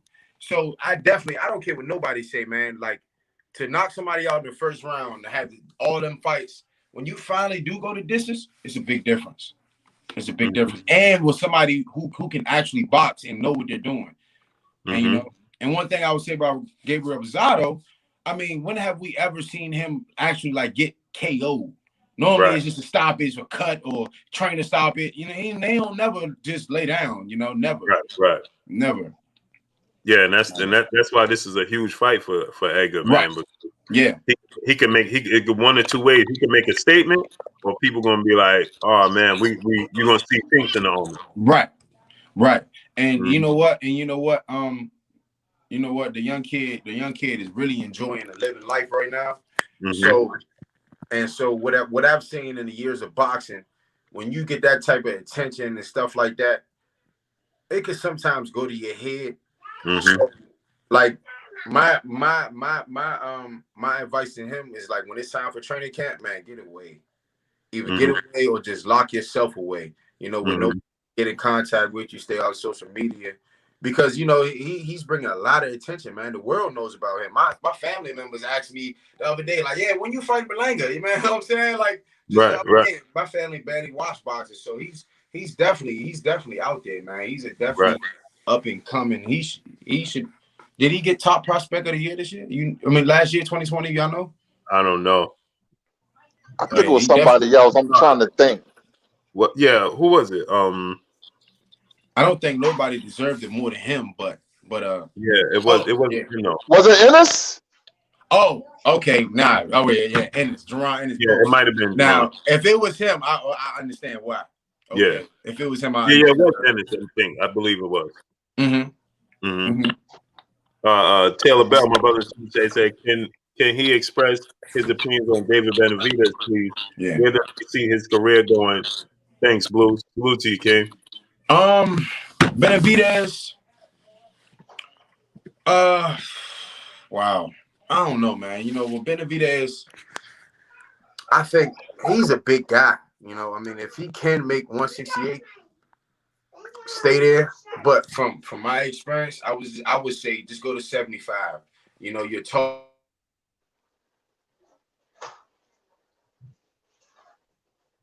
Your audio is out. Your audio. Can you hear me now? Yeah, I can hear you now. Okay, You like got a phone call or something? from my experience, I would say just go to 75. You know, he's big, long. He would make it in heavyweight. You know, like I think he would be a good heavyweight. But for me, I would say go to 175. But if he stays at 168, I think he will definitely become a champion again. He's just gonna have to he won't have to wait his turn, but a lot of people are gonna run away from it just because he has all the negativity and stuff like that. You know, people are gonna always make up an excuse to not have to fight somebody. You know, Right, especially as somebody like David Benavidez. You know, he's one of the hardest hitters in boxing. right. And you can't. That's one thing in boxing. You can't give people an excuse not to fight you because you know. Right. Exactly. And he's gave everybody every excuse, numerous excuses not to fight. But Right. I think like whenever like me, like that's a fight I want. You know, I would love to fight Benavidez. You know, just the simple fact that he was a champion, he never lost, and me beating him is gonna put me there. You know, Mm-hmm. so man, that would be I would be a great fight for me. You know, but Benavidez, you know, he's another guy. You know, he's another guy, not like Berlanga because he's beaten some good quality fighters, but at the same time, he hasn't beat a good quality boxer. Mm-hmm. You know, like if you take a look at the Anthony Durrell fight, he was out boxing. He was out boxing Benavidez until he got that injury. Right. When he was jabbing, and he wasn't even really moving because if you really pay attention to it, Benavidez is very flat-footed. Mm-hmm. He can't really move across. He's not athletic. Put it like that. He's not athletic. So somebody who's athletic has a good jab, can sit in the pocket a little bit because he's a big dude. You know, so if you sit in the pocket, he's gonna have to really throw wide punches. You know, they can definitely get him. You know, it's just about being smart and having a great game plan. You know, but he's like I said, he's another dude. He hasn't ran into somebody who can actually box. Right. You know, actually box and pop. Like you said, Anthony Durrell, man. Anthony Durrell was quite. So I was like, hold up, oh, okay. I thought he was easily winning the fight. Easily. Right. With his jab, he wasn't even close. He wasn't even. That's all he was doing was jabbing. And he was jabbing him up top and jabbing him to the solar plex. Yeah. And moving just enough to make him have to reset. Yeah. And just like when he fought Ronnie Gaville, the first fight, I think he was sick. They said he might have been sick and still fought. You know, so that wasn't his best performance. He even got dropped. But even like the second fight, Ronnie Gaville, he punished Ronnie Gaville because Ronnie Gaville stood right in front of him. Right. You know, so if you stand right in front of him, he's going to pick you apart. Right. You know. Yeah, but he has very fast hands to be that big. Exactly. And a lot of people fear. You know, a lot of people have fear. So sometimes when they get in the ring with him, they are like, to me, like they already lost. You know. Right. They already lost. My brother Lawrence Williams, he said Benavidez fighting Ronald Ellis March 13th. Ronald Ellis? Yeah, March 13th. I think he's going to punish. I think he might stop Ronald Ellis. That's my opinion. Yeah. I think he's going to. He should stop Ronald Ellis. You know, I mean, that's just what it is. You know, Ronald Ellis. You know, I mean, he's a I don't know him personally, but as far as boxing, he's not the most exciting fighter. He's not the most skillful fighter. But he can fight. You know, he's going to bring it. You know, but he just doesn't have that juice. You know, he likes defense too. You like defense, right? Exactly. What you think, Kurt?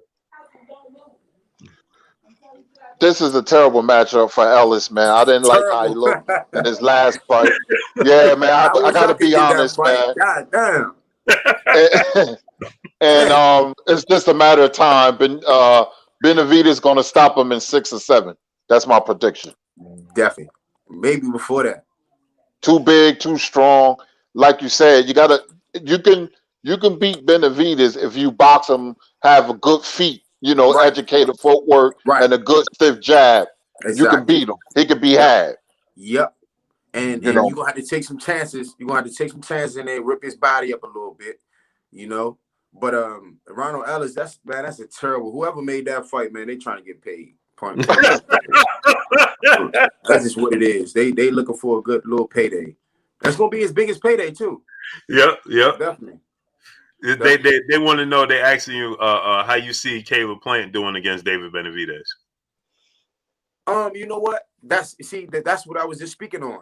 I was speaking on somebody who can actually box, move, and have some type of stiff jab. Man, going to spar with Caleb, man, he has more power than what I thought. He actually has a little bit of pop. I think I got Caleb beating Benavidez for like the first, but he's gonna have to be very disciplined in the ring.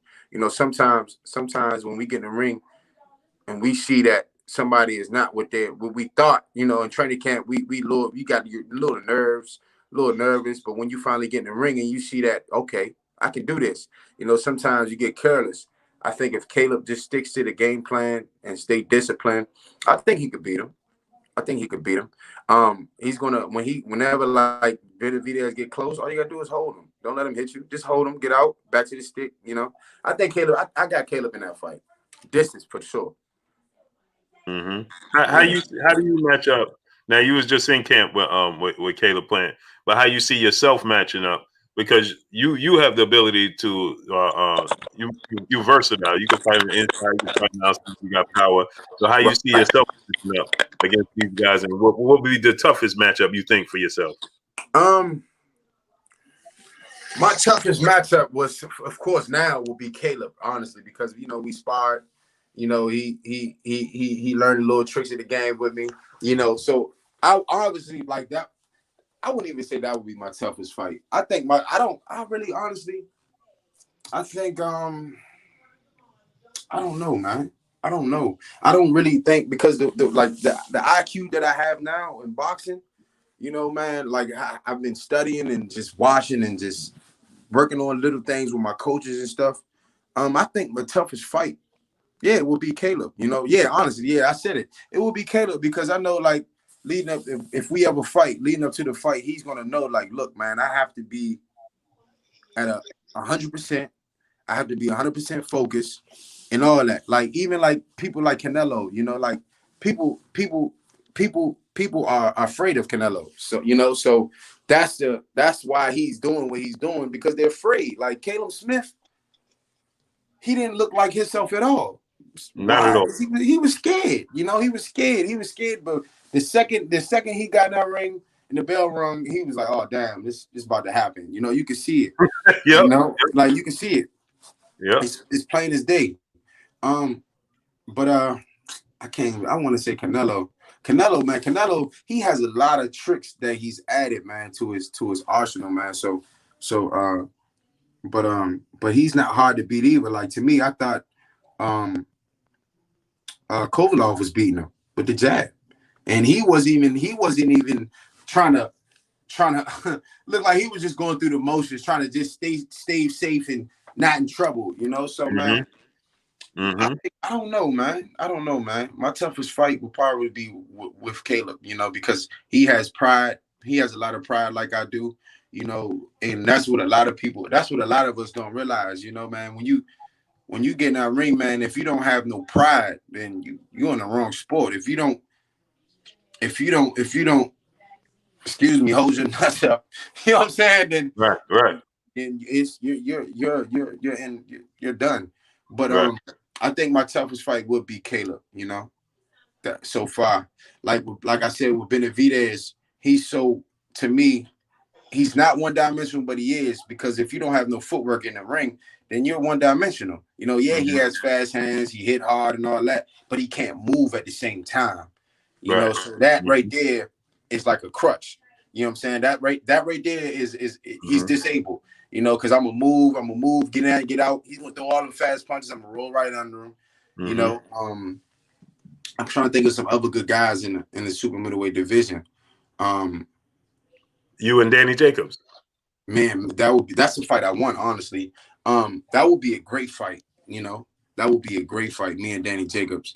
And the reason why I say that, because he reminds me a lot of myself. But the only thing about Danny is when it's time to get down and dirty in the inside, he just get a little bit too wide with it. You know, he gets very wide with his punches and smacks kind of in the inside, you know. So I think that's what my advantage will be with him.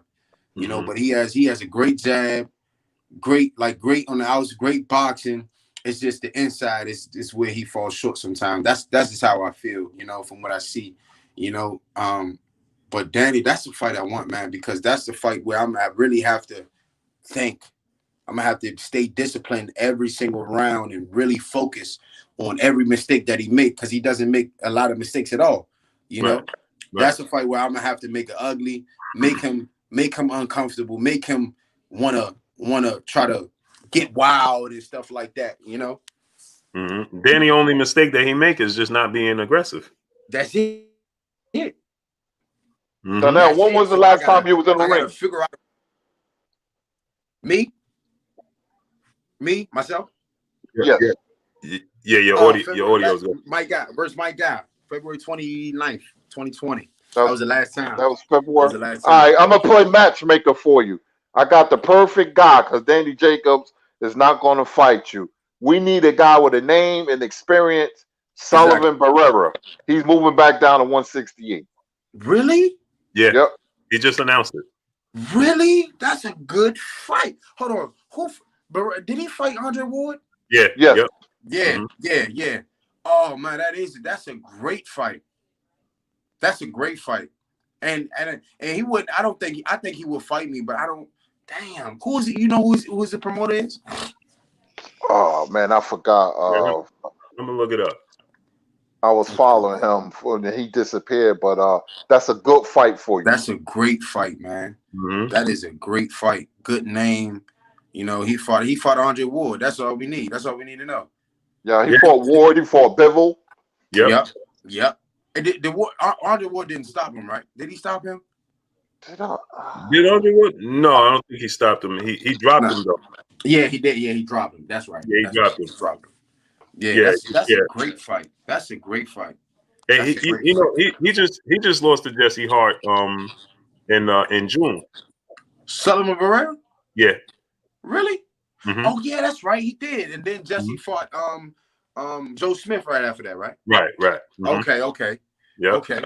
Yep. Yeah, that's it. That is a good fight, you know. And you know what? I'm glad you hit that right on the money, because my coach Calvin he's saying to me now, like, look, Damon, like you like I'm reaching my prime. Like I'm at a point now where as though I'm still learning, I'm getting better, and I'm getting better and better. So like they saying, like, I don't need no tune-ups and none of that. You know, they throwing me in there. You know, that's a great fight. You know, that's a great fight for me. Right. When I go to the gym tomorrow. Matter of fact, when we get off here, I'm gonna call. Bert, you just made a fight. Make that happen, please. So and that's the thing about being a free agent too. Now, having a promoter or manager, you can try to make things happen like that. You know. So man, I really appreciate that. I really appreciate that. I really appreciate it, Mr. Ken. Definitely. And so people don't know that you trained by Coach Calvin. So you know, you got another guy, one of my guys, man. You got Lorenzo Truck Simpson. That's my guy. Oh man. Yeah, that's my guy, man. Your audio is out. You hear me now? Yeah, I can hear you now. Yeah, man. Truck, man. He's a special kid, man. He's a special kid, man. That has a lot of talent, and he studies the game, you know. So that's what makes him so good. You know, he studies the game. he knows the in and outs in the ring, you know. So man, like what? Yes. Hey, bro, Mr. Cat. Give me 1 second. Give me 1 second. But he knows the in and outs of boxing. You know, like he's a lot of. I mean, I'm pretty sure you know, but he's one of the best amateur youth amateur boxers ever. You know, so like he doesn't really carry that on his shoulder. He just wants to be great, you know, and he works hard for it, man. He works very hard for it, man. I got a lot of respect for that kid, man. A whole lot of respect for him. He's like a little brother, you know. Man, yeah, man. The future is bright for him. You know, they're moving him perfectly. He's getting the right opponents. You know, like that's the key. That's the key to when you're young. When we have these young kids growing up in boxing. You gotta. That's just like I'm sorry to get off topic, but that's just like Ryan Garcia and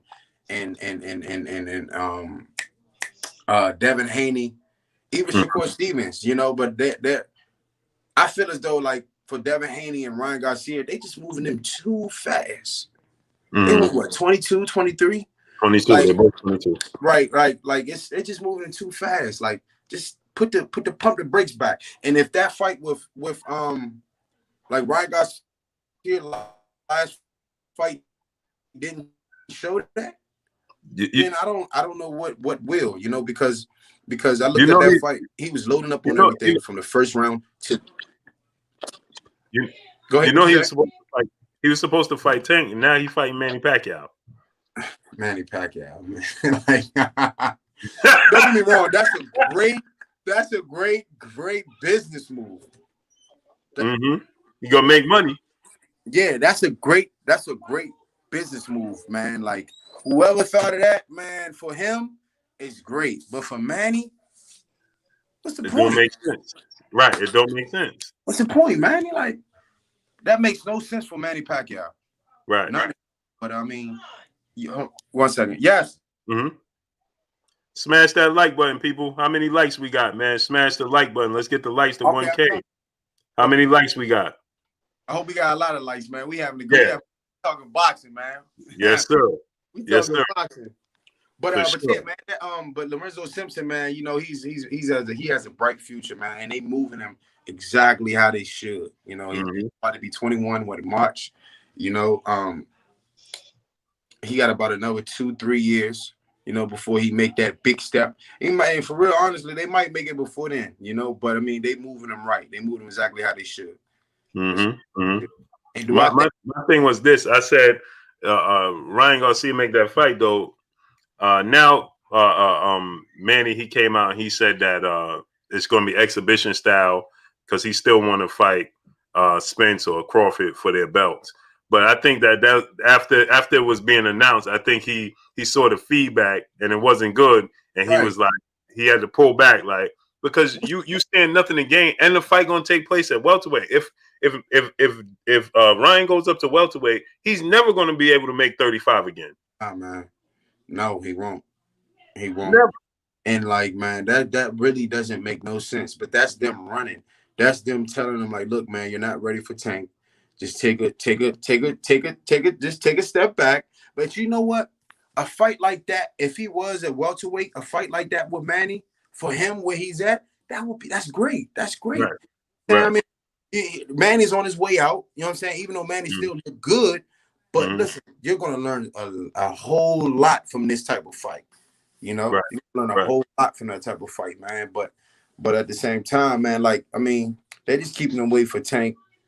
Honestly, that's what I feel. He's not even ready for Lopez. He's not even ready for Lopez, man. That kid, you know, he just has a lot to learn. Somebody just need to really set him down, teach him timing. It's just teach him timing. You know, like everything doesn't have to be loaded up.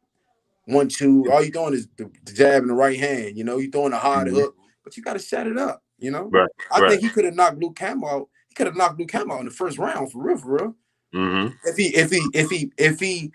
he really took his time and set and knew how to set stuff up, he could have stopped living in the first round. Definitely, he hits hard. Right, the kid hits hard. He definitely does. Now you was in camp with Tank, you said, right? Yeah. And how was it, man? How was it just being in? Because a lot of people feel like in between fights he let himself get too big. You gotta lose a lot of weight. But how was it? Just give the people experience being in camp with him. Before we even went to Vegas, the whole team went to Vegas. He was already training for about a month in training camp and stuff like that. So when we got there and I seen how small he was, I was like, damn, it's not even 8 weeks yet. I'm not used. I haven't been used to seeing him being in low in weight once camp starts. So man, I just knew right then and there, he was focused. His focus was on a different level. That was basically his biggest fight of his career. He had the chef and he had everything in order. So when I seen that, I said, yeah, man, this is how it's supposed to be. This fight right here is gonna be the one. And I told my dad, I told my coach Calvin, and I said, I don't see the fight going past 6 rounds. And and it didn't, Right. just from the way we were training, watching them sparring, the people who were sparring, and all that, like he just looked ready, like beyond ready. He was focused. So man, it was great, man. Like that's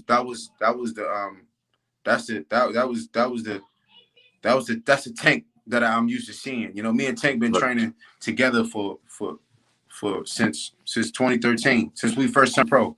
We've been training together. We've been knowing each other since we were kids, but we've been training together since 2013. And when we first turned pro, man, he was on the ball. He was on the muscle.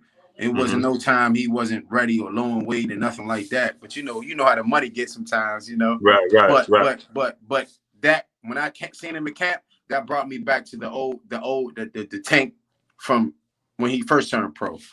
So I was happy to see that, man. I was very happy to see that. And he's back in the gym now. He's training with I was just going right to now. Yeah, he's training with Adrian Brunner right now. So that's a great thing, man. That means he's staying in shape, trying to keep his weight down as low as possible. So that's a great thing. His next fight is going to be another knockout. Now you was out there with Floyd. What was it like being out there? Did the advice and things like that? Man, you know what? I really didn't. I just sat back and listened. Whenever we spar, Floyd would be on the ring, just either talking trash or telling you what you should do. And so whenever, like when I was sparring, he was talking trash to the other dude or this or that, But like whenever somebody else was sparring, I just listen to the little things that he'll tell them to do or what's good to do. And when I seen him do it, I seen them doing the stuff that I grew up watching him do, in the ring. If a fighter say they didn't grow up watching Floyd and studying Floyd, then they're not a fighter. They either a fighter or a hater. So when I was listening to him and they was doing the things that I seen him do, I'm like, okay. It started coming to my mind, like that's how he rolled his shoulder or take a step back or throw the right hand and roll under or send a jab to the body. That's how we do it, and that just helped me get a better understanding. And that's why I say going out there, man, man, that was a blessing for me, man, because it not only gave me inspiration and motivation, but it taught me as well. Just sitting back and listening. That's all I was doing. Going out there, going to work and just listening, man. I was soaking in everything. I wasn't really doing too much talking. I was just listening, man. Just sitting back, listening to the instructions he was giving. The instructions he was giving. And when they were running, growing up on watching 24/7, you think Floyd running 10 to 20 miles a day. When I see how long we was running, how fast, I was like, damn, man, I'm working too hard, Yeah, right. Man, I've been working too hard, man. I've been pushing my damn self. But he gave me the key to become great, So I'm forever grateful for that, man, for them allowing the whole team to come in, because you got guys like me, man, that can fight. But I just need a little bit of instructions on how not to push myself, when to get rest and stuff like that. So, man, that was great, man. That was great. Go ahead, Kurt. Yeah, on Damon, I noticed the last year and a half the use of the uppercut. Now I'm hard on today's fighter because I'm more of a history guy. I look at a lot of film of the old fighters, but I noticed Okay. with the young fighters like Povetkin and Dillian White ended in a knockout uppercut. Tank Santa Cruz uppercut knockout. Charlo used the uppercut against Derenchenko, and this Saturday we saw Cool Boy Steph beat Leo with the uppercut. Yeah. So Yeah. did you notice the same thing? Yeah, I did. Mm-hmm. And Put the shoes on. I'm listening. I'm sorry, bro. I'm listening. no, that's okay. That's okay. But I think IQ is underrated because Man. when I studied Santa Cruz, his face is over his front knee. So I said, watch Tank throw a million uppercuts. As soon as the fight started, boom, uppercut. Mm-hmm. So that tells me, I said, Tank got an underrated IQ because he knew. And plus, Tank sets up his knockouts. A lot of people don't talk about that. Exactly. Mm-hmm. You look at all of Tank's knockouts, basically every one of them was set up. It wasn't just, I just caught him. It's all set up, you know? Right. Set up. And that's when I was speaking, like, you know, somebody who actually can box, have the IQ, and really can do these things, you know, like you said, Tank, his IQ is very underrated. And, you know, a lot of the things that Tank does in the ring, it's repetition. My coach Calvin beats every time we have a game plan, or if it's a certain punch that he knows is going to land, he's going to beat it into you. And I guarantee you that punch or that combination that you worked on 1,000 times is going to pay off. And that was the key in that camp. My coach Calvin, man, he kept speaking on it, man. Like, you know, sometimes Leo got a habit where he just do this with his gloves or something like that. And he's like, that's going to be the time. That's going to be the time when he do that. Boom, that uppercut gonna come right between them gloves, you know. Mm-hmm. And that's it's not exactly how it happened, but it happened. My brother Troy Battle, he said, ask Damon about what he think about Tank versus Gary Russell Jr. fight. Who wins? PG County in the building. Man, you know, they both. Oh man, I hate to speak on that in public, but honestly, man, you know, if you was from this area, the Maryland, DC area, growing up, like from 2000 on up, Gary was the man. You know, Gary was really the man. Like he was that dude, you know. And so you know, a lot of us grew up looking up to Gary and stuff like that. But that fight, it just don't make sense, you know, to me. You know, it doesn't make sense. Mm-hmm. You got a guy like Tank coming down from 100 and who knows pounds, and you got Gary who stays around fight weight, moving up from 126 to 130 or 135. I just don't think it makes sense. To me, Gary's a natural 130, 126 fighter. You know? It just doesn't make sense. And right now, man, Tank is on a hiatus. He's one of the hardest hitting fighters. Don't get me wrong, Gary Russell can crack too, you know. But man, that fight just doesn't make sense to me, man. I'd rather not even speak on it, man. To be honest, I'd rather not even speak on it, man. They two homeboys, man. Right, kid. You in the middle. Yeah. I'm right. I'm smack dead in the middle. Right. With both of them. You know, I love both of them. Right. Now. So salute to Clifton Prince, man. Smash the like button. Get the likes up. So, what do you think about Gary's inactivity, though, man? Because he don't get enough. He don't get enough exposure, man. He's been the champion now since Deontay lost. He's the longest reigning champion in boxing. Yeah, man. Like inactive, it's like out of sight, out of mind. Right, man. So, like, I don't understand that. You know, I really don't. Is it? Your sound, your audio's out. Your audio's out. Can you hear me now? Yeah, I can hear you now. All right. Is it that people don't want to fight him, or I don't know, man. I really don't know. You know, I mean, that's a very, very good question. You know, like I don't know what it is. You know, because I mean, I know he has to have a mandatory. You know, Right. like that fight with Jojo Diaz. You know, like that was a great fight. That was a great Right. fight. They definitely that was a great fight, man. I enjoyed watching. I was there actually, but I don't know, man. Like I mean, that's to me, that's I mean, I couldn't live like that, man. I need to fight, you know, like Mhm. it's about to be a year since I fought, man. I'm itching. I'm Right. itching. I'm itching. So man, I don't know, man. I don't know what the holdup is. I have Yep. no idea. So before we let you get up out of here, man, Mhm. I want to ask you, man, just let the people know what you got in the works, man, what you got coming up, and let them know where they can find you and things of that nature. Well, I'm gonna start off. You can find me on Instagram, Damon_Nicholson, and you can find me on Twitter, Damon Nicholson, and on Facebook, Damon Nicholson. Um, and yeah, what all right, as of right now, I don't have anything coming up. I'm trying to fight. I'm trying to fight somebody. I'm trying to fight whoever. It doesn't matter. Well, Danny we got Jacobs, Solomon Barrera. Solomon Barrera, Solomon Barrera. You know, man. Benavidez. You know, like I'm trying to fight. I'm trying to fight those guys. So right now, we trying to make those type of things happen. Or even if a guy ranked in the top 10, it's a dude named Feeder Shovanov. I can't pronounce his name. It's like Feeder Shovanov. Yeah, He's I know. ranked. He's like the WBA gold boxing champion. Man, I love to fight somebody like him. Somebody who could get me in that top 10 to 15. You know, Right. that's what we shooting for right now. So right now, as of right now, nothing planned. Hopefully a call comes soon. I'm just staying ready. Absolutely. And before I let you go, though, I got to ask you the big question. Everybody talk about Errol Spence and Terence Crawford, man. I'm going with Earl. I'm going with Earl.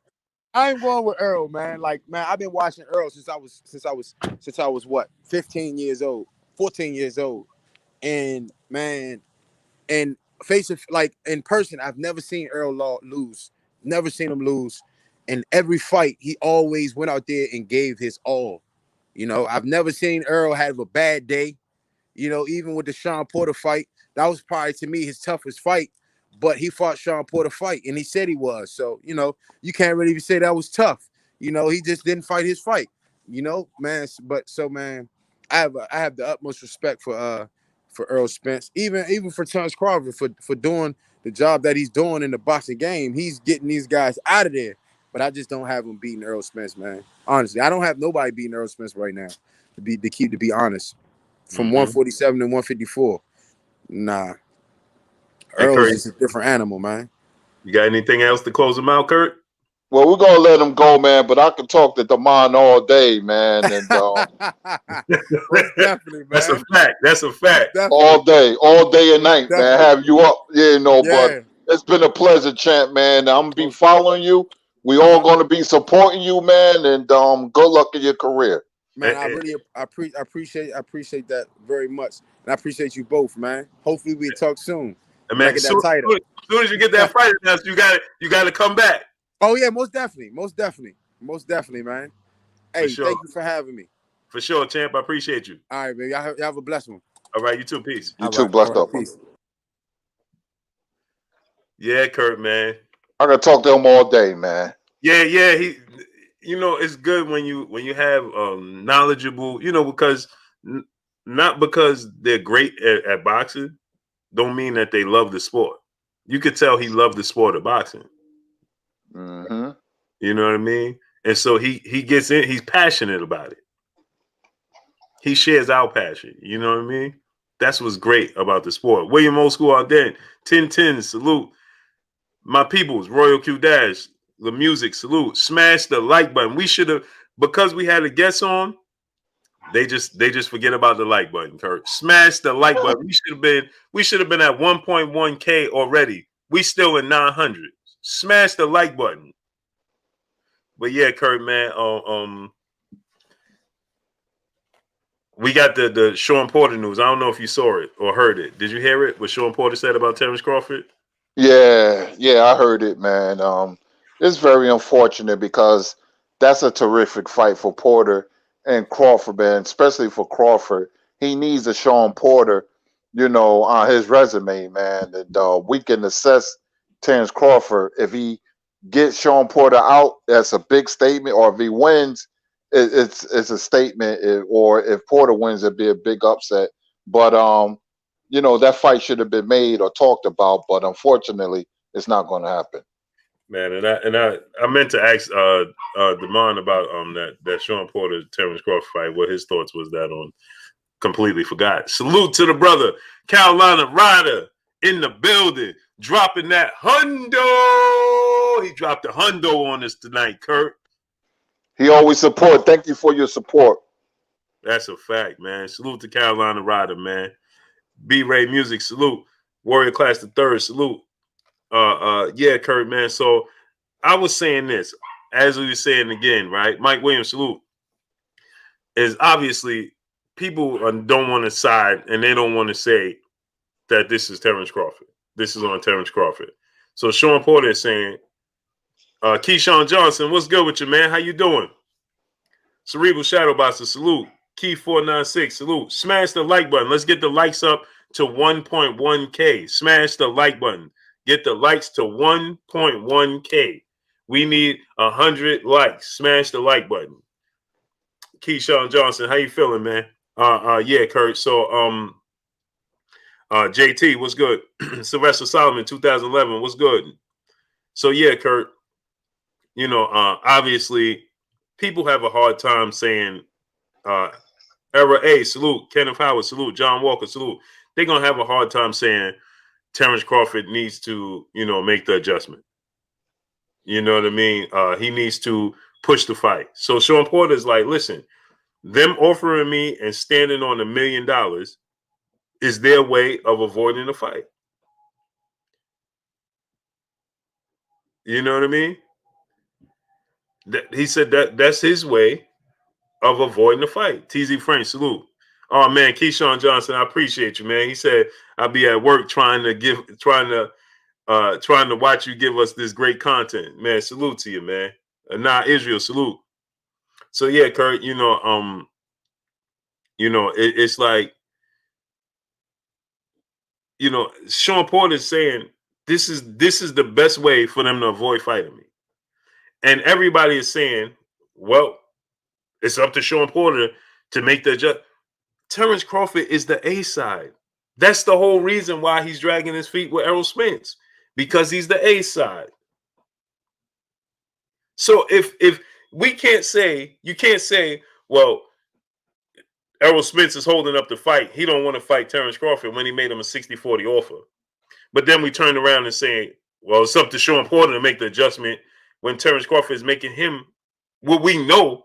It's not even a question. We know this to be a low ball offer because Sean Porter made he made my people told me he made 1.8 million flat. That don't include what he made on the back end with Familia. So he made nearly $2 million for a Familia fight, not to mention the incentives and the things on the back end that he made. So we know he made at least $5 million. Let's just be honest here. You know what I mean? We know, but that's for another subject. But we know he made more money. He made more than $2 million. Let's just put it that way.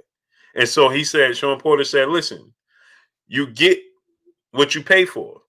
And so you pay for Kell Brook because the position Kell Brook is in.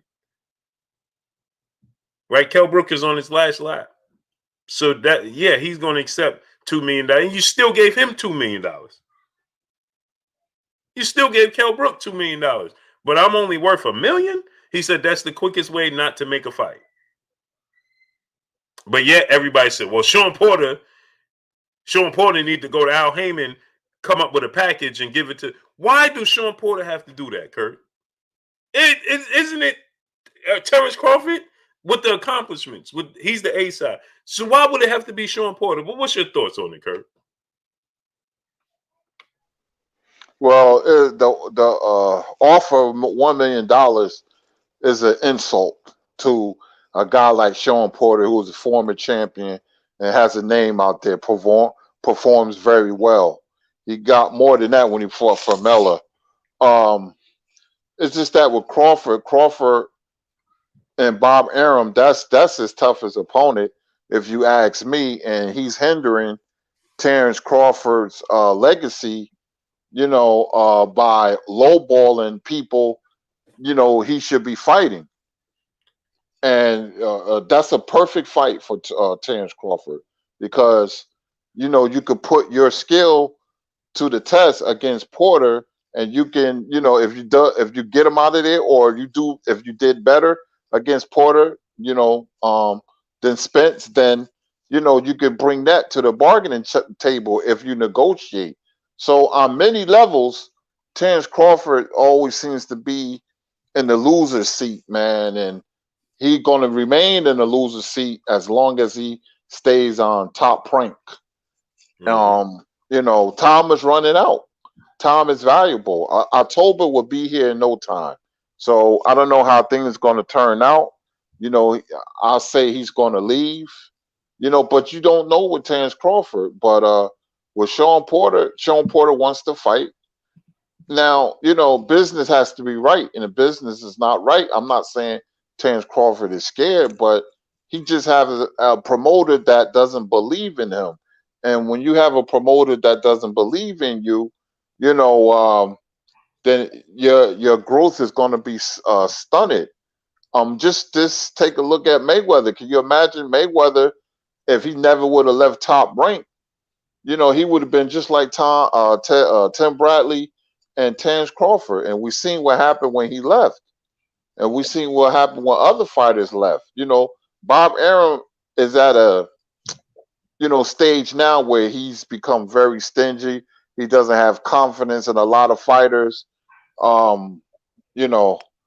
It's just hindering Terence Crawford, to make a legacy, man, because we know he's a terrific fighter, but when you don't have the names, man, then that's like really, really tough because we don't know how good you are. Just imagine if he never fights Spence or Porter or Thurman, man, and that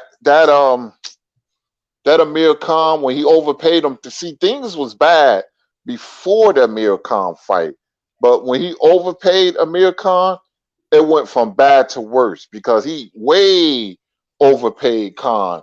He could have gave that money with 2-3 different fighters, but now it's terrible. Now, Terence Crawford situation. Mm-hmm. And the thing is, right? And salute to Slim Jim 314. He said Crawford acting like a diva, man. Yeah. And the thing is, Kurt, right? When people are saying, well, he got Sean Porter got to come together, put a package together so he could, make the fight, so on and so forth, right? Well, my thing is, why would like, we know Terence Crawford is the A side. So essentially what I'm trying to say, Kurt, is we're looking at what would have been if Floyd Mayweather would have stayed with Top Rank. Remember, Bob Arum stated Floyd Mayweather is not a star. He's not a superstar. He'll never be a superstar. Look what he turned himself into. Salute to my brother Cerebral Shadowboxer in the super chat, dropping that dub on us. He said, great show, Blue and Kurt. Y'all my dudes. Salute to you, King. We family, man. That's what we are. Family. Mr. Mechanical, my brother in super chat, another classic. Damon Cool Peeps around the way. Yes, sir. Great dude, man. Great dude, man. I want to see him get his opportunities. But yeah, Kurt, it's like, smash that like button, man. How many likes we got? We should have 1.1 thousand likes. Smash the like button. Get the likes to 1.1. So, Kurt, it's like we are getting a clear indication of what it would have been like if Floyd Mayweather would have stayed. And we can't, and again, I always say this, Kurt, we can't blame Bob Arum for being Bob Arum. You knew this was Bob Arum. He's been doing this since the 60s, Kurt. Since the 60s. Why are we acting like this is something new under the sun? No, Bob Arum is being Bob Arum. And guess what? You know what wonderful thing about Bob Arum is, Kurt? He never has regret. Nope. I know all about Bob Arum. history. I know how he moves. I know how he think almost. And I never met the man. And we have him on the show. Thank you for putting a lot of great fights together. But, you know, boxing promoters are like used car salesmen. Yep. And so here's the thing, right, Kurt? Bob Arum, did he ever cry because he lost Floyd Mayweather? Nope. Did he cry because he lost Oscar De La Hoya? Nope. Did he cry because he lost Miguel Cotto? Nope. Did he cry because he lost any of these guys? No. Mikey Garcia? No. Even though they made big money, Bob Arum was like, good for them. So we can't hold, you know, it's not like he's like, man, I could have got this one. No, Bob is satisfied with being Bob. Jelani Everett, salute. He's satisfied. Zach D, salute. He's satisfied with being Bob. That's the bottom line. He's satisfied with being Bob.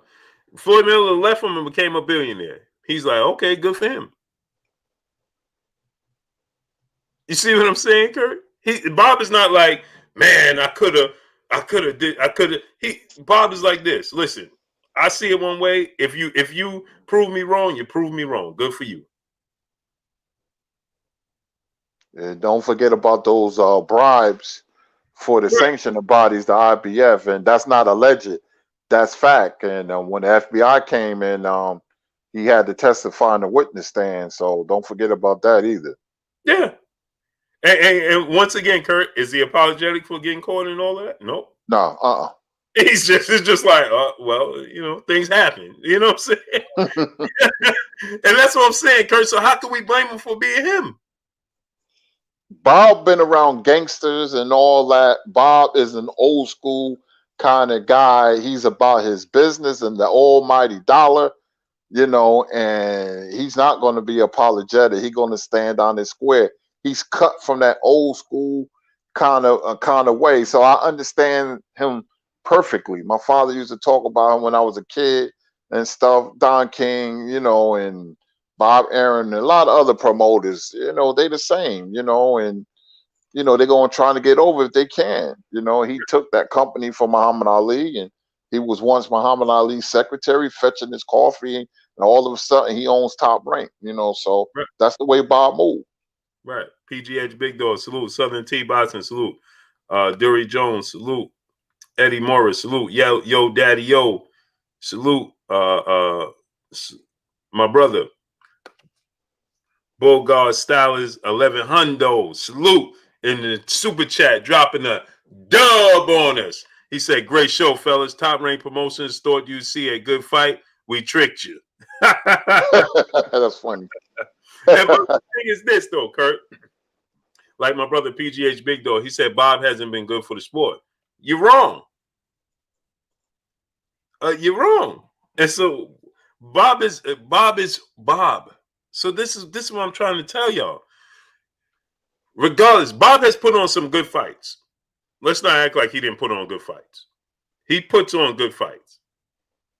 Do you always get the best fights? No, but what promotional company give you the absolute best fights? Now, one thing about Don King is that Don King put on big fights, but Don King was the master of putting on the undercard was like, they rivaled the main event. S550J, salute. You know what I'm saying, Kurt? Don King made the undercards. Like, you got good fights pretty much all the way through when you're dealing with Don King. But that's what I'm saying. What promoter in anything, music business, music industry, entertainment, where can't you point out somebody and be like, man, this dude was trying to get over? That's in every part of entertainment. Don King used to put on some legendary cards, man. He had a card where he put on 4 championship fights, man. Yeah, Julio Cesar Chavez, Terry Norris, you know, Jillian Jackson. It was a great, one of the best cards ever, man. It was sensational. Mm-hmm. Duke Golson, Leslie Jordan, salute. EA Locke, he said, can you send a happy birthday to Tego Calderon? Happy birthday to Tego Calderon. Happy birthday to you. Happy birthday, Tego Calderon. Happy birthday to you. Salute to you. Dexter Bryant, salute. So yeah, Kurt. So that's my thing, right? Look at the music industry. There was issues with Suge Knight. There was issues with Puffy. There's issues with this record company. Look at the movie. What's the name of the movie, Kurt? Well, NWA. Straight Outta Compton. Straight Outta Compton, right? Look at the movie Straight Outta Compton, right? They had issues. Like what industry, what entertainment business don't have issues? There's none. Everybody at some point in time say, man, I ain't get what I was deserved. In some sort of form or fashion of industry, entertainment business. Boxing, look at football. Look at Dak Prescott. Look how many times NFL players be like, man, I ain't getting what I deserve. Look at the Cowboys doing with Dak Prescott. Boss Up Network, salute. This happens in every aspect of entertainment, period. Sports are entertainment. It's entertainment. What LeBron James always say, man, we taking back the power. Ain't that what LeBron James always say now? Yeah. We taking back the power, man. They could trade you. It's just the way business is. So we cannot look and say, well, Bob Arum. No. Listen, why did you sign with him? You have the option to go in a different direction. So he ain't doing everything wrong, because all of these fighters that we named, they all were signed to him down to Muhammad Ali, Kurt. He had the absolute biggest stars in the sport of boxing, Kurt. You see what I'm saying? He had Muhammad Ali, Floyd Mayweather, and Oscar De La Hoya. Just to name a few. Sugar Ray Leonard. Sugar Ray, you see what I'm saying? Like, who had bigger stars than him? And they keep signing with him. How's it his fault? It ain't his fault. I remember Floyd said he offered me a slave contract. but even after that though, Kurt, Mikey B champion, salute. But even then, Kurt, Floyd Mayweather was still signed to him at one point in time. I think he used to buy you a gift and wrap it up in a big red shiny bow and promise you this and that. And when you see different, you be like, well, it's time to go. Mm-hmm. And the thing is, Kurt, he ain't got no hard feelings about it. Weedy Winman, salute. Winneman, salute. Antone Martin, salute. He ain't got no problem with it. All right, what do he say right now, Kurt? If Terence Crawford think he want to leave and go somewhere else, good, no problem. Good riddance. That's what it basically said. Good riddance. I said, wow, Bob is like a mob boss. Yeah. Good. All right, see you later. I'll give you an offer you can't refuse.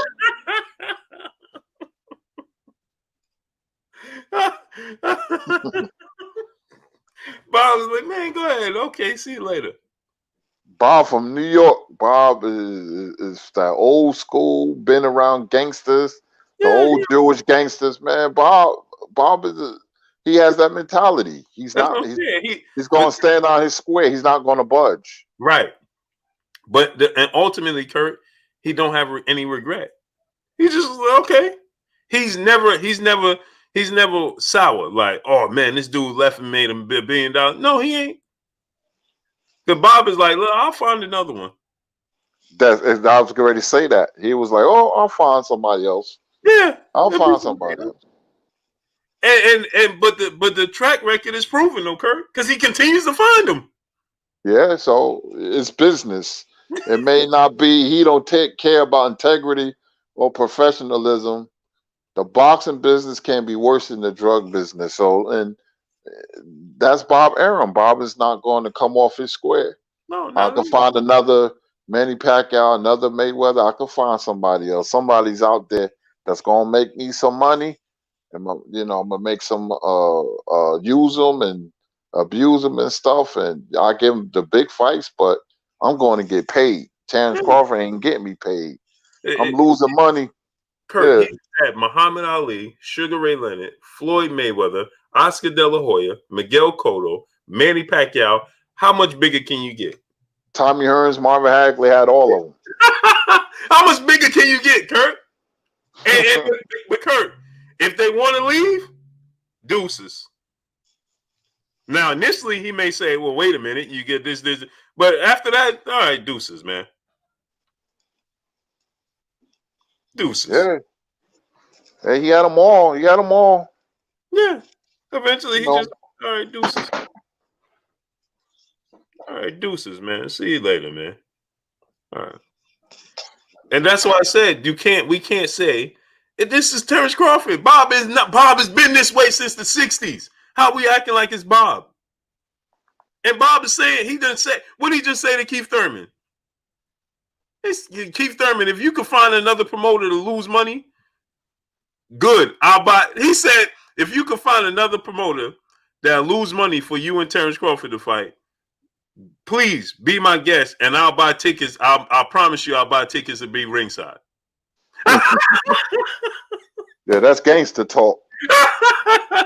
That's gangster talk now. Yeah, Kurt.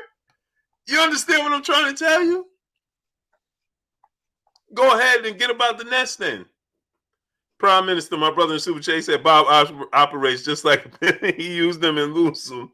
Facts here. Bob is, come on, man. How many times we going to blame Bob for being Bob? Come on, man. At some point in time, you got to look in the mirror and say it can't be Bob, man. Come on. You re-signed with him, so, you know, it's your fault. Right. You put yourself in a position. He wasn't looking at the bigger picture, man. He wasn't. He was thinking about the now money. I'm what, $4 million a fight? I'll take it. But if you would have went to PBC, he would have got a lot more than that. He would have cleaned up if he would have went to the zone. Right. Sammy DeMonic, he said that's a bluff. That's not a bluff. No, it ain't no bluff. No. It's not a bluff. He let Floyd Mayweather go. He let Floyd Mayweather go for how much, Kurt? $750,000? Yep. Come on, man. That ain't even $1 million. He let Oscar go. He let Miguel Cotto go. Now he ain't gonna lose you for nothing. But you can go. If you think you can find better, by any means, go do so. Man, he'd be glad to see Terence go. I'm telling you. Right. He'll throw a party. He'll throw a party. Right. He don't believe in Terence Crawford they could bring back. He can't profit off it. Y'all not getting it, man. Listen, why would you speak that way when you know your ace fighter is a free agent? If you bluffing. You know what Reverend Ike said to poor people? He was talking, he said, the best advice I can give you is for me not to become one of you. That's some cold, hard stuff, boy.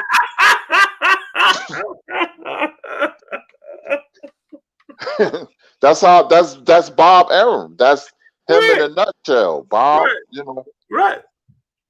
Salute to Joshua Tabak. He said Bob Arum was like the Oakland A's. If you're young, need a stage, he is good for you. But once you have a name, you won't make real money until you leave. This is facts. Yeah, they call Bob Sweets in Detroit. I'm just joking. The Bob father. Jay Cooley, my brother. Jay Cooley, my brother, Super Chat. He said, Blue, what up? Salute to you and Kurt and the family. Salute to my brother, Jay Cooley, man. What's good with you? And he back in the Super Chat. He said, oh, yeah, get them greens in. Roll up. Yes, sir. Salute to you, King. Salute, King. My brother Carl Brown back in that Super Chat once again. He said, to me, I don't see how Bud is a top welterweight, and he didn't even fight any of the top level fighters yet. Yeah, I mean, we basing off his talent. You know what I mean? We can't deny the talent that we witnessing from Terence Crawford. It's just the business part. He's letting it go. You know what I mean? He letting it because look at it from this standpoint. Kurt, by the time he's a free agent, he's going to be 34. Yeah, 34. Yeah, you know he gotta leave. He doesn't leave, man. Then it's officially over. Yeah, but I can't see him resign. It's too much friction. You know, even Bernie, when we had him on, he hinted that Terence was going to leave, man. So, you know, October would be very interesting. I think he's gonna leave, but maybe if we're lucky, we can get 2-3 good fights out of Terence Crawford because he's always in shape. So that probably saved a couple of years off, him being in shape and stuff like that. But he dealing with an old school, PIMP. And my brother, Mr. Stony Rock 31, he said he can't make money from Crawford because he won't promote him as hard. Wrong. Bobby Ricky, salute. You're wrong. Curtis Price, salute. Terry Morgan, salute. You're wrong. Who does Bob promote? Is he out promoting Teofimo Lopez right now? No. Is he out promoting Vasil Lomachenko? You don't hear Bob mentioning Lomachenko unless Lomachenko got a fight coming up. Right now, that Sean Porter is consistently on a consistent basis on his platform and anybody else's platform that he's featured on ESPN or wherever Sean Porter's at, he is mentioning Terence Crawford's name. Terence Crawford right now should be responding publicly to Sean Porter. Period. Yeah. Bob doesn't have confidence in the landscape of boxing in 2021. He used to the big dogs when there was money to be made, and he made his money back then. He can't make it like that anymore. He's used to that. He's spoiled. He can't, they don't have the personalities or the skill level that the fighters had before. And not only that, it's the fans,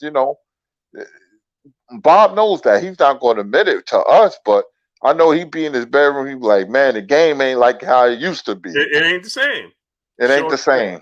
Nope. Sean Smith, salute. The Sanchez, salute. Will Triple X, salute. You got to understand. Y'all got to understand something.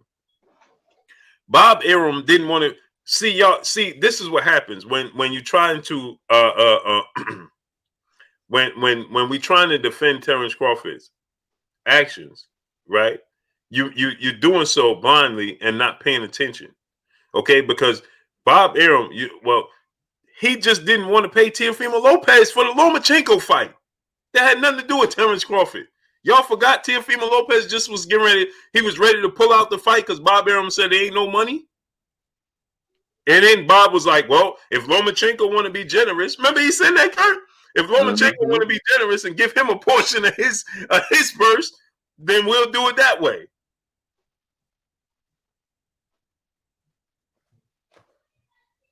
So we got to stop. Well, he promoting this person, not this person. No, he's not. He's promoting whoever's on deck. That's it. After that, you're on your own. Bob has no confidence in today's fighters. He knows that, but he's smart enough not to say anything in public. He will mum's the word. He will throw it up in the air, spin it, turn it any which way, but he's not going to admit that. These fighters ain't making me no money. Right. Jay X, my brother in the Super Chat, said, I know social media doesn't mean a lot, but compare Spence Twitter versus Bud. Spence still talking about the fight. As I'm saying this, Terence Crawford, listen, you don't have to be, everybody's not the same. You don't have to be, Andre Ward wasn't like everybody else. You know what I'm saying? But you have to be present. A17 Boston B, salute. You have to be present. Right now, that Sean Porter is, you have the opportunity to make this Sean Porter fight big if you're Terence Crawford. You have an opportunity right now, like Floyd Mayweather did with Bob Arum. I want you to put up a banner or whatever, just like you did with Oscar De La Hoya. I want this fight, Bob, publicly. I want this fight. I want Joel Casamayor. I want this guy. I want that guy. Right now, Terence Crawford has the social media that these guys didn't even have. Or it's the click of a thumb. He could sit in his car. We just talked to Damon Nichols sitting in his house, then sitting in his car. Terence Crawford he could sit. Sean Porter said that he can respond. Go on Sean Porter's podcast. He could go on Sean Porter podcast. You know how big the fight would be? Did y'all realize how much buzz Devin Haney and Gary Russell got from just coming on our platforms? Do you know what they could build on their own if Terence Crawford came on here and Sean Porter came on here, or he go on Porter. Do you understand what they could build? He has it at his own fingertips. It's not Bob Arum no more. You can remove Bob Arum from the equation. We just saw that with Devin Haney and Gary Russell. Now the fight didn't come to fruition. Technical difficulties, whatever, it weren't in the contracts. But at the end of the day, the buzz, look at the buzz that got. Look at the buzz that got. Do you understand the buzz that could be created with Sean Porter and Terence Crawford? Sean Porter has a podcast. Terence Crawford go on his podcast again. He was on there before. Go on there again. The Guru salute. Go on there again and let Sean Porter say, listen, man, that 1 million ain't gonna cut it. And Terence Crawford actually respond, listen, I'm gonna go talk to Bob right now. We're gonna make it. That will make it will build the fight up. It's plain and simple. Carl Brown, my brother in the super chat. Once again, he said 37 fights with no legacy fights, though. Wow, that's new to me in boxing history. He don't have a legacy fight.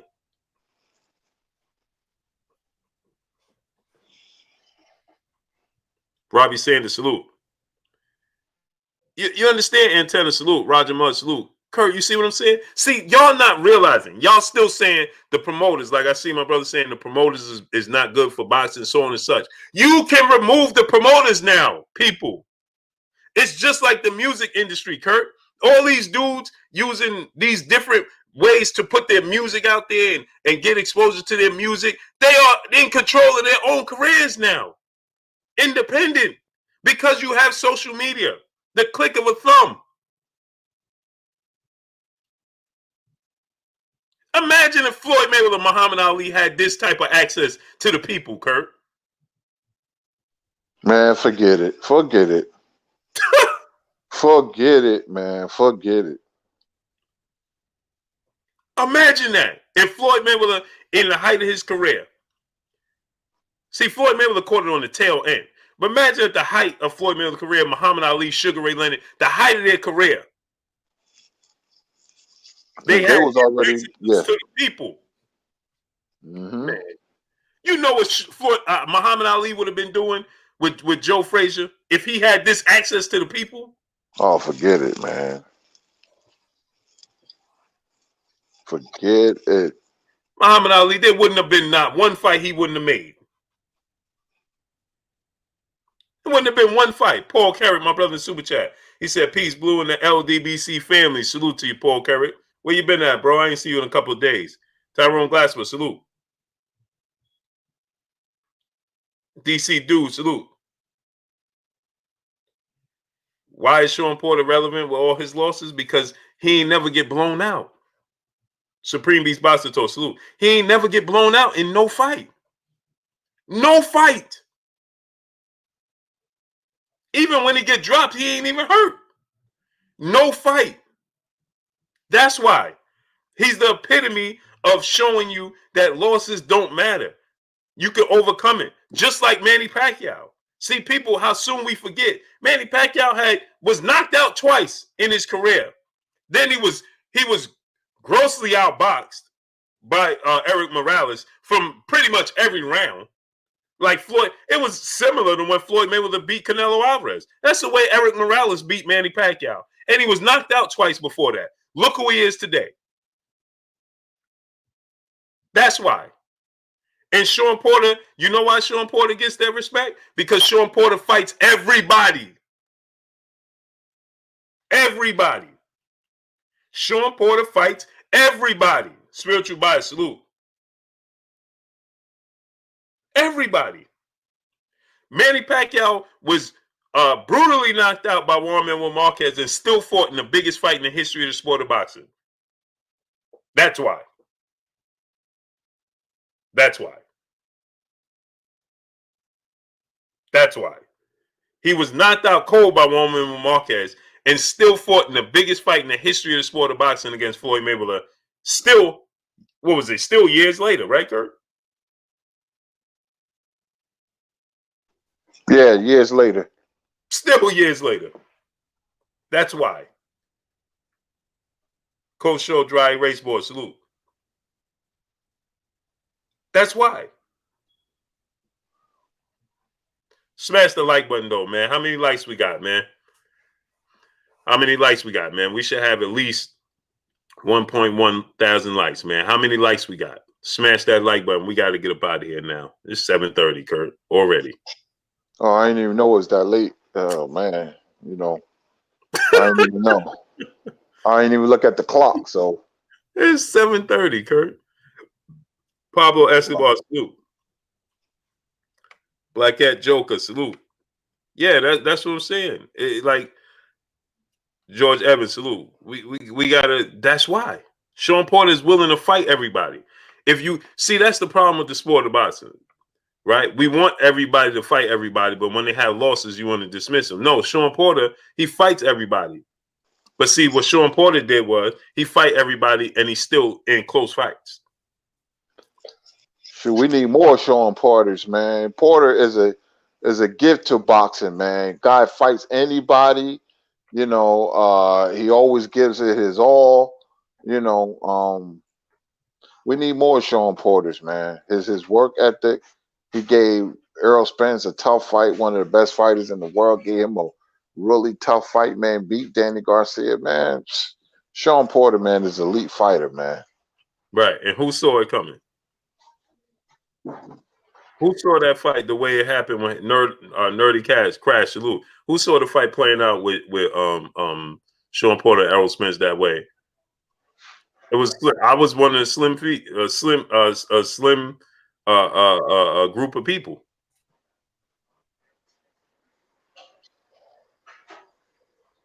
You know what I mean, Kurt? I underestimated Sean Porter in that fight. When I looked at that fight, I said, man, I always respect him, but I gained a lot more respect from him, man. That was a tough fight. So Larry Evil Smith, my brother in the super chat, once again, he said Terence signed with Bob for security. He doesn't have Floyd's confidence to take a chance on himself. Like that's a fact. Smash the like button, man. Get the likes to 1.1K, man. Smash the like button. Get the likes all the way up, man. We should have 1.1K already, man. What are we doing? Wipe your feet as you come inside. Get the likes all the way up, man. Get the likes to 1.1K right now. Smash the like button. Get it up. Get it all the way up right now. George Holland, salute. You know what I mean? Famous Brad, salute.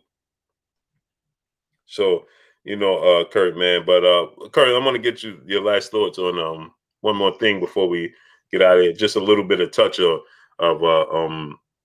this weekend fights, man. We got Caleb True and Caleb Plant, man. Caleb Plant said, "I'm the big dog at 168." Canelo's the big dog at 168. You beat Canelo, then you become the big dog. But, you know, you haven't done nothing either. You turned down the Canelo fight, so I'm looking at you funny style. You know, let's see how he look against Truax, and then he's going to be asked if he wins, which I think he will. You know, he's going to be asked about Canelo. I want to see you beat Canelo. That's how you measure a fighter's career. That'd be the biggest fight of your life. Are you going to shell up like Kovalev and Smith? Or are you going to come out there with all guns blazing and fight? People give him a lot of props, man, but he hasn't done anything. And like I said with Canelo, because I bring his name up because that's a defining fight. You know, I'm not sure these guys have the heart, the commitment, and the intangibles to beat him. And people, they rave about Plant's footwork and fast hands, but it takes a lot more than that, especially when you're in a high-profile fight. You have to have it all. Mental toughness, because the big lights you can have that deer in headlights look. And who's to say Plant might do the same thing Callum Smith did? And then he's like, I ain't feel right, and I should have took another fight in between, and here come the excuses. So, you know, he talks a good game, but let's see what happens. DC Dude, no doubt, no doubt. He said, thanks for the for that, Blue. Good point. No doubt, DC Dude. Salute to my brother Paul Counter Boxing in the super chat. He said, these new boxing fans is turning the sport into style over substance. The arguments are fake and not good. I can't say the last word, but you understand. Had to paraphrase that. You know, but yeah, Kurt, man, I can't wait to see, man. J Love 3330, salute. I can't wait, man. We're gonna have some good boxing from here on out, man. And Yeah. What's the name? That fight, Jaron Ennis and Sergey Lipinets, my brother Lawrence Williams told me it's gonna be April 10th. Yeah, I knew it was coming up. He gonna knock Lipinets out. Yeah, He gonna knock him out. I think he's gonna put on a absolute dazzling performance, man. I just got that feeling he gonna look really good. Lipinets is gonna be right there, and to be hit. And I think and it's gonna hit him with everything but the kitchen sink, man, to get him out of there. And this is gonna make a statement, man. And I got Ennis by TKO. Mm-hmm. Joshua Tabak, my brother in the super chat, once again, he said Leonard, Hearns, Hagler, and Duran all had losses too, but they weren't entertaining. But they were entertaining as and thankful for us. Actually fought each other. Yep. Thankfully for us, they actually fought each other. Exactly. David Scott III, salute. The Zoomverse, salute. Robbie Sanders, salute. Michael James, salute. Black Bond, salute. Let's get out of here, Kurt, man. Any last words? Close us out, Kurt. Oh man, we had a great guest, Damon Nicholson, man. We're gonna be watching him, and people support him, man. And we want to see him get the opportunities, man, so he can support himself, and maybe he can carve out a legacy for himself. You know, you never know the sport of boxing, man. Always have unsung heroes. Thank you for the super chat. Thank you for the chat in general for spending time with us. Blue, great show once again, man. The channel is popping. You know, I'm glad to be a part of it, man. My name is Curtis Anderson, aka Kurt Sugar, and we will see you tomorrow. Yes, sir. Y'all already know what it is. It's your boy Blue, Blue Blood Sports TV. Hate, like, comment, and subscribe. You haven't subscribed, hit the subscribe button, hit the like button, hit the bell icon to get all the new notification. Follow us on Instagram at Blue Blood Sports TV, all one word. Y'all already know what it is. Shout out to the entire LDBC. Shout out to New Media. Shout out to Black Media Row. Make sure you like and share these videos. That's all we got for y'all. Peace. Peace.